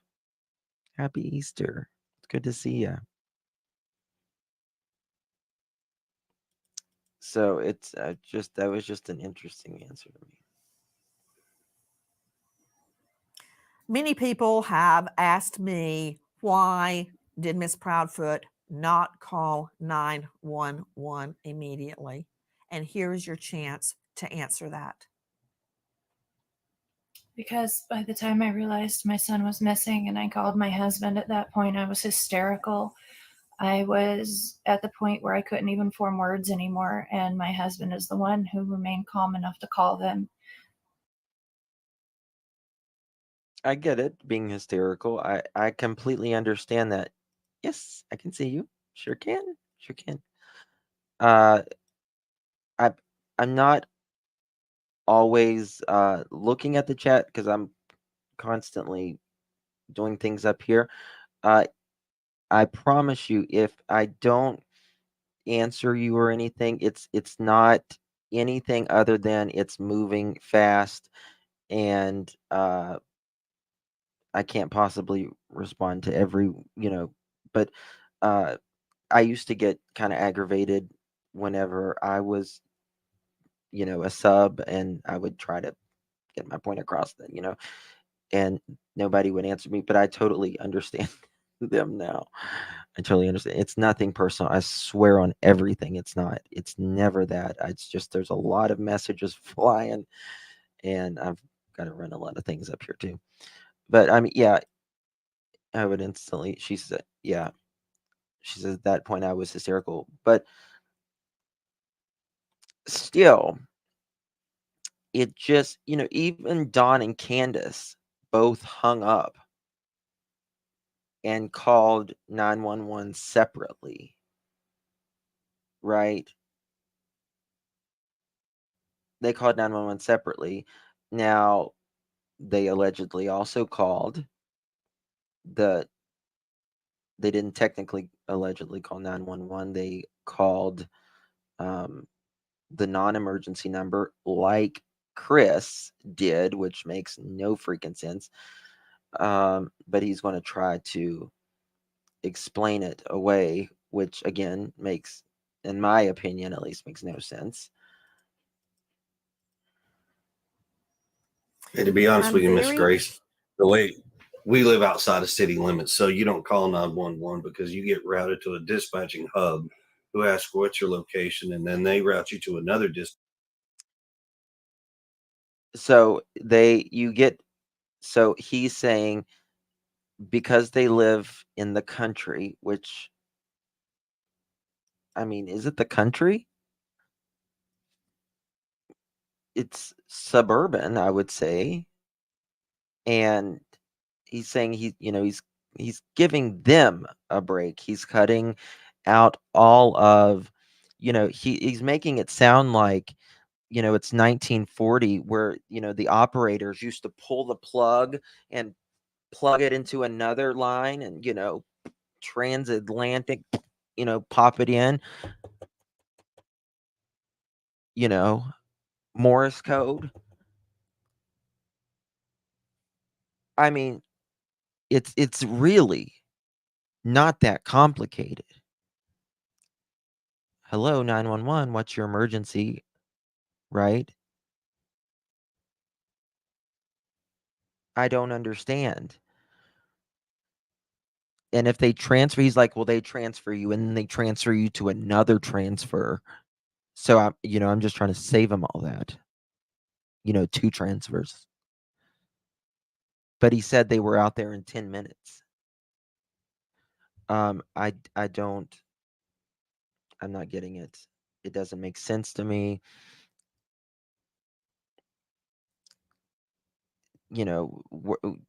They know where you're calling from to begin with when you call 911.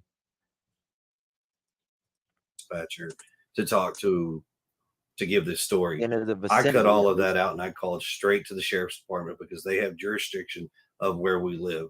So sorry that I decided to bypass a few steps and go straight to the source where they responded within 10 minutes of the phone call being made. There's the sarcasm. Miss Proudfoot, that evening, were you drinking? No, ma'am. Had you used any type of drug at all, even OTC, over the counter? No, ma'am. Right in. And you had no argument with Sebastian that night? No, ma'am. You stated you put the dogs away into a crate before you went to bed. Is the crate located near the exit? My mom works dispatch 2 hours from Hendersonville, and dialing 911 routes you to the nearest cell tower that determines that it's your city or county. Only time it's transferred is for fire or EMS. Yes. I mean, he makes it sound like they're going to transfer you here, they're going to transfer you there. He literally said 2 transfers. Thank you for saying that. I can't I mean, of course 911 knows the vicinity that you're in, right? Again, it's all of these things that make up the big picture of something's not right here, in my opinion, at least.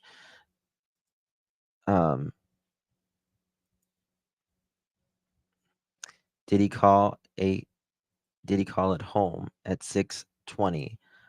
I don't know where he called from, to be honest with you. I have no idea where he called from, what he was driving, what she was driving. I have no idea. You know what I mean? The only thing I know is that these things that don't make sense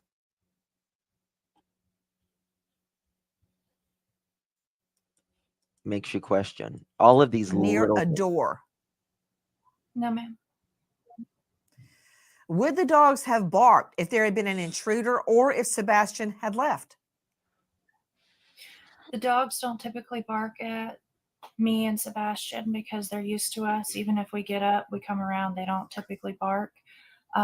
Strangers, they do tend to bark, at least for a minute or two to get attention. But no, ma'am, they don't typically bark at Sebastian and myself. Now she says a minute or two. Now they were doing their second, I think it's their second interview where they are holding each other's hands, where they don't show their faces. And the reporter is there, and the dogs are just, the Morkies, yes, are just going in the background. Bark, bark, bark, bark, bark, bark, bark, bark. They're Morkies. They bark. Little dogs bark. And she says, they'll bark for you in a minute or two, and that's it.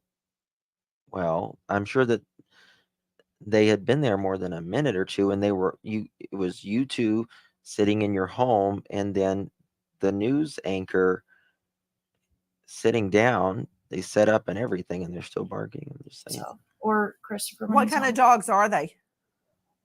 Morkies. Question. Where is their crate located? You're lucky. You're so lucky. In the area near my sunroom. Over by the In kitchen. your son's.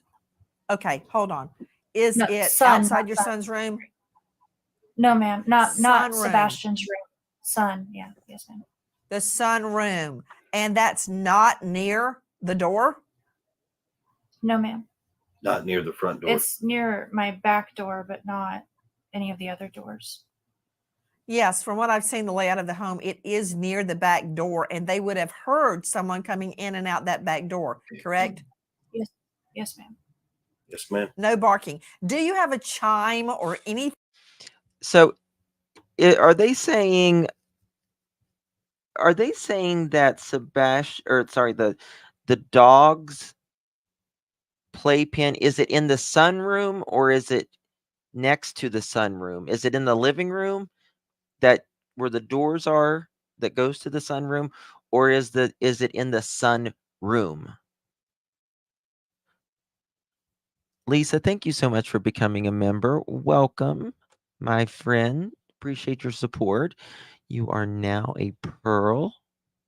Thank you so much. In the sunroom. Okay, that makes sense. That makes sense. In front of the sunroom doors. So if it's in this, where the sunroom is, where the doors are, it goes from the sunroom to the living room near the sunroom, which is by the back door. Okay.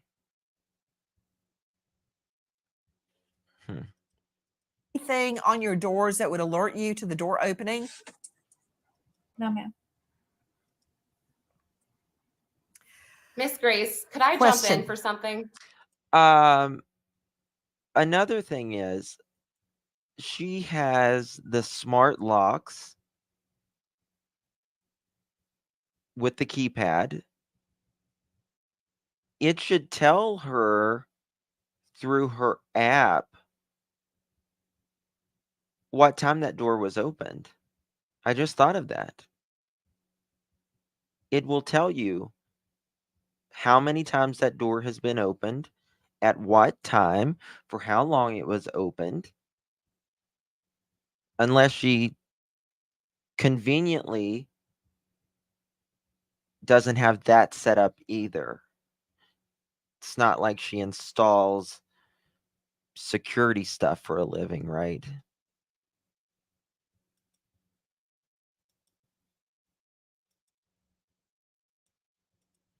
Yeah, so you should know what time. You should know every time those doors were opened? What time Sebastian walked out that door? How long that door was opened?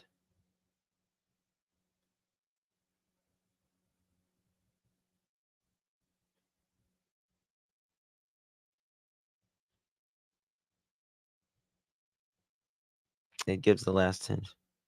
Yeah. The crate is like a playpen. Yeah. Yeah, it's like a little playpen fence kind of thing.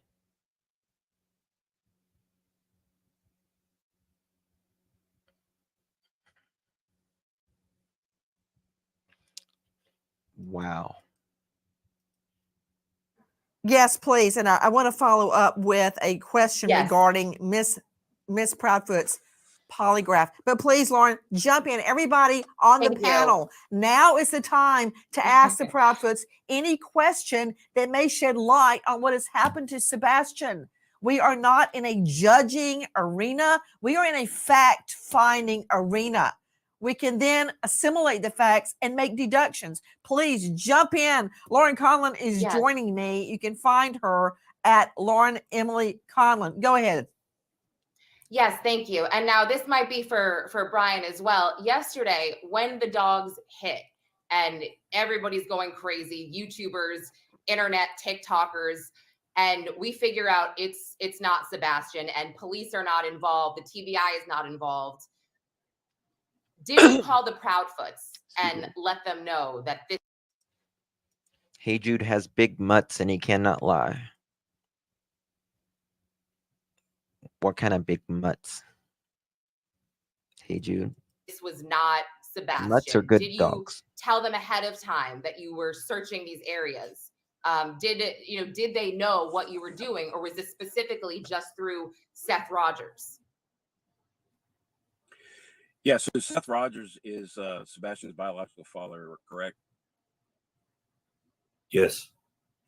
Yeah, so Yes. he was there, and as Ms. Grace alluded to earlier, it would not have been typical or possibly even probable that he could have skeletonized after only a few weeks.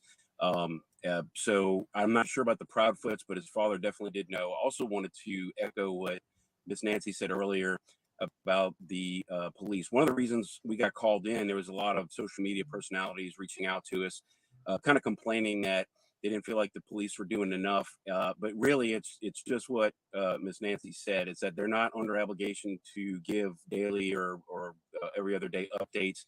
They are doing an investigation. We have been in very close contact with TBI, and I can tell everybody with 100% certainty they are on top of it. They are not letting their foot off the gas at Me all too. on the search for Sebastian or trying to too. find out what happened to him. The YouTubers and TikTokers that do live stream probably do the most harm. We appreciate the Not a attention Virgo. that they bring to things, No. but when you do a live stream, you don't have any Wow. control over what gets Wow. seen by potentially the entire world. So we can't tell people what not to do. They have free speech. It's their own accounts they're using. Not helpful to do live streams during searches like that. If you want to do it, do a video that you can He wants to potentially make his edit point. later, so that we cut down on the amount of misinformation. That's why social media is not necessarily your house. We go in and do search and rescue. You have to trust the process, like we do. We trust law enforcement is going to have this wrapped up probably very soon. He just said that he didn't feel like law enforcement was doing enough. Case. So, sometimes their information is wrong. There is no way in HELL that I would ask them to stop. And I know that's not where you're headed. Yeah. No, we don't want them to stop. Matter of fact, it was two citizen sleuths that found Riley Strain's bank card out by the bank of the Cumberland River That's in right. Nashville. So, like I said, they do provide a service. My only suggestion was maybe not doing live stream, maybe just Thank you, Nancy, for taking up for us. I appreciate it. video, and then you can edit and post later. Just a suggestion. Hey guys, I don't want to see anything edited. I want to see the whole thing. No edits, no airbrushing, the real deal. but that's just me. I want to go back to Yes. Katie Proudfoot. This is Sebastian's biological mother, Miss Proudfoot. What questions were Nope. you asked during your polygraph? I was asked Shows if it I all. knew where my son was. I was asked if I hurt him. I was asked if I had hurt someone, among a few other questions. And Mr. Proudfoot, you have volunteered to take a poly? Yes, ma'am. If I were to set up a poly for you, would you take it? Name the place and time, ma'am. I'll be there. Okay. And you're headed back. How many days ago was this?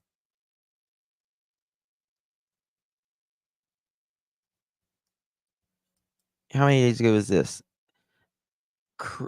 Chris, did you do that polygraph? Back to Memphis right now. Are you in your RV right now? I am in my RV. We are not disclosing our current location just because of safety reasons. Well, I blew that out of the water. Due to the YouTubers, the Facebookers out there that have sent some very heinous, threatening information and things of that nature, threatening to be out.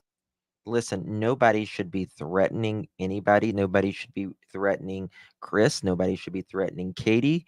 But if they received threatening messages and stuff like they are claiming, go straight to the police.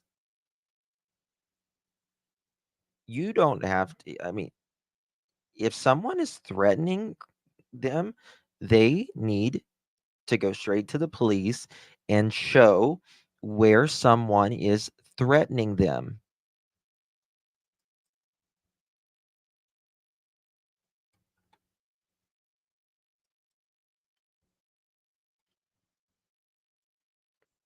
Show it. Outside of our house, all kinds of nasty things. So we're not disclosing our location at this time, unless you're law Miss enforcement. Proudfoot, is or that you need to one know. of the reasons you left the home?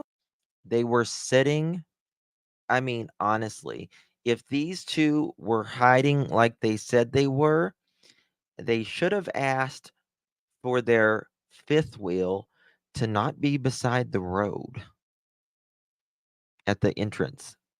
I'm just saying. Why you keep going back to Mississippi?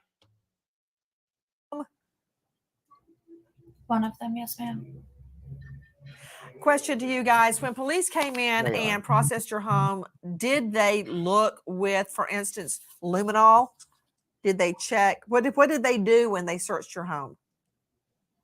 They thoroughly searched my home with many different things. They removed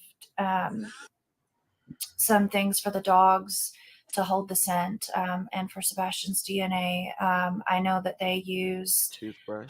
thermal night night vision. Thank you.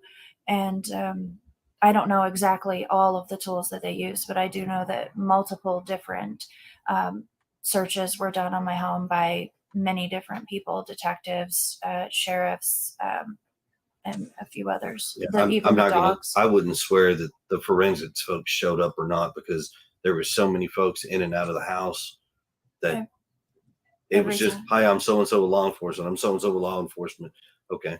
Every time they've said we need to look, or please do. Does I'm glad that they did that. I mean, they're going to look either way, but I'm glad that Chris and Katie just said, please do. I don't know if they, I'm sure that they still got a warrant, but it's nice to know that they said, please do. That, makes them look better in my Sebastian opinion. have a hardwood floor or a carpeted floor? In his bedroom, Carpet. Yes. Carpeting. Carpet. Did they remove any carpeting? No, ma'am. That's Do good. you feel confident they searched his bathroom? They did. Yes, ma'am, they did. When you state that they removed items for the scent dogs, what did they take? Clothing, a blanket that he used like every day, and a few other items of his, toiletries, like I don't think his so. brush. Lauren Conlon joining us, investigative journalist. Lauren, again, thank you for being with us. And earlier you were hearing sound from WSMV4. I understand you have another question. Oh, I mean, A loud thud on the carpet floor. Okay. I guess I didn't quite get the clarity I wanted, in the sense that, did the Proudfoots know that this search was going on with the Cajun Navy? Were they being called? Were you guys being alerted about this? Did you hear from a YouTuber that they found something, that the cadaver dog, or I'm sorry, the search dog started jumping? Or, were you just kind of blind to all of this? Just, over No, in your so corner doing your search? no, ma'am. So here to set that record straight and help the United Cajun Navy.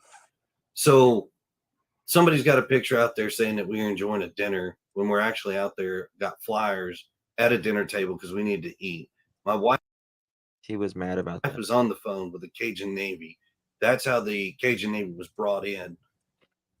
They completely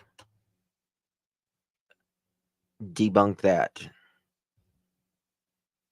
from what I understand, allegedly. And we talked to the president of the United Cajun Navy. He put us in touch with their team that was here locally in Nashville. Then that young lady reached back out to us, gave us some more information. We gave her some more details. Then they said they would start a search, but we also had them get in direct contact with the TBI agent as well as Sumter County's Sheriff's Department. We provided all that information. They reached out to them, got some information. They pushed outside of the areas that had been searched already, conducted a search. Somehow or another, they linked up with the bio father, who supposedly got a tip from somewhere. Whether or not it was credible or not, we don't know.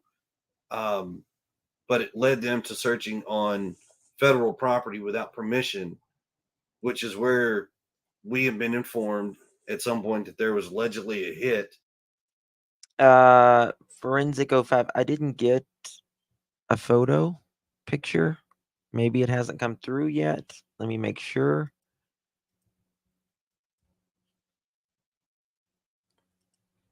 Let me double check, but I don't think I...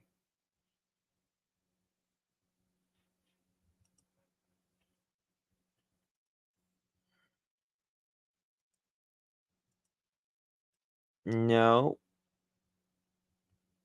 No photo, my dear. On something, but turned out to be nothing, and they were asked to leave the property immediately or the cops are going to be called because it was trespassing based off of a tip that the bio father received. Yeah, to Brian Trasher, VP of Cajun Navy, let's clear it up. Isn't it true this is on federal property that had been closed off? It was a hurricane site Tornado. earlier. It was Tornado. also, yes, thank you. And it was Sorry. also near railroad tracks, and some homeless people had been living there, and apparently one of them had died, and we believe that is what the dogs were hitting on. Is that correct? Yeah, all the above is correct, and we did not All right. gain access to the property. It had already been. So, from what I understand, I mean, I am still confused on this situation.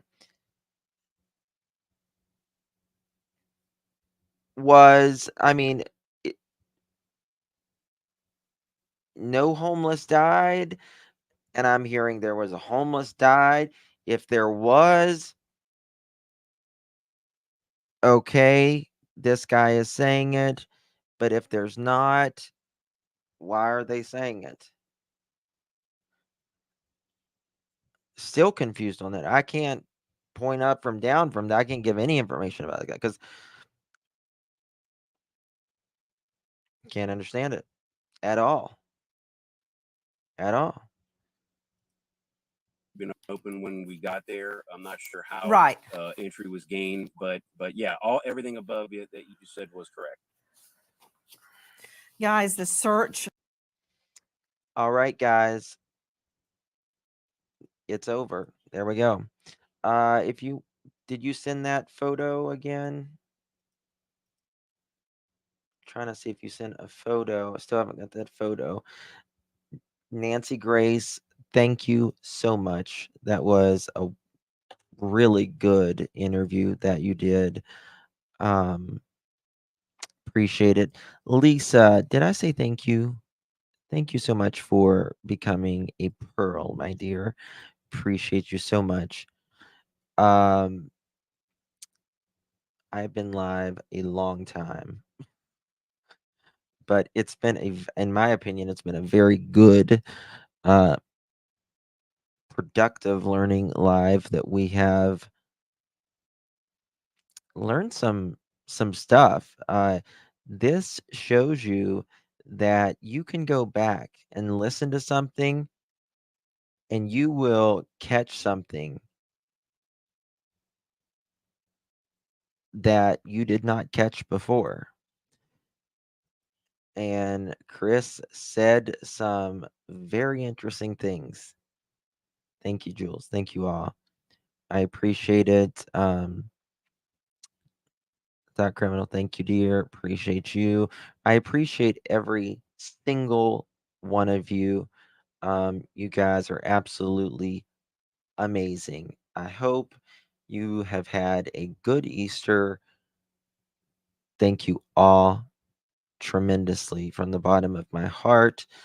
We're not going to stop until we find wherever little Sebastian is. We just need answers, and someone knows. Someone knows where Sebastian is, in my opinion. Now, when are we going to find those answers? I have no idea. Hopefully soon. Hopefully soon.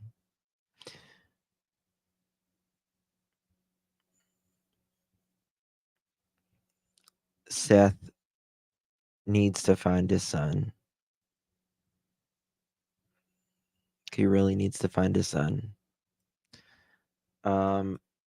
I really want to have faith in the TBI. I really do. And they may be really good at doing other things, but the success rate lately in finding these high profile cases, we've got like 5 or 6 in Tennessee alone that I can think of the top of my head. Nothing. Nothing. I've got on my intro right here, this one right here, Shine bright up. that one right there. 3 of those flyers that I show, they're from Tennessee. 3 of them.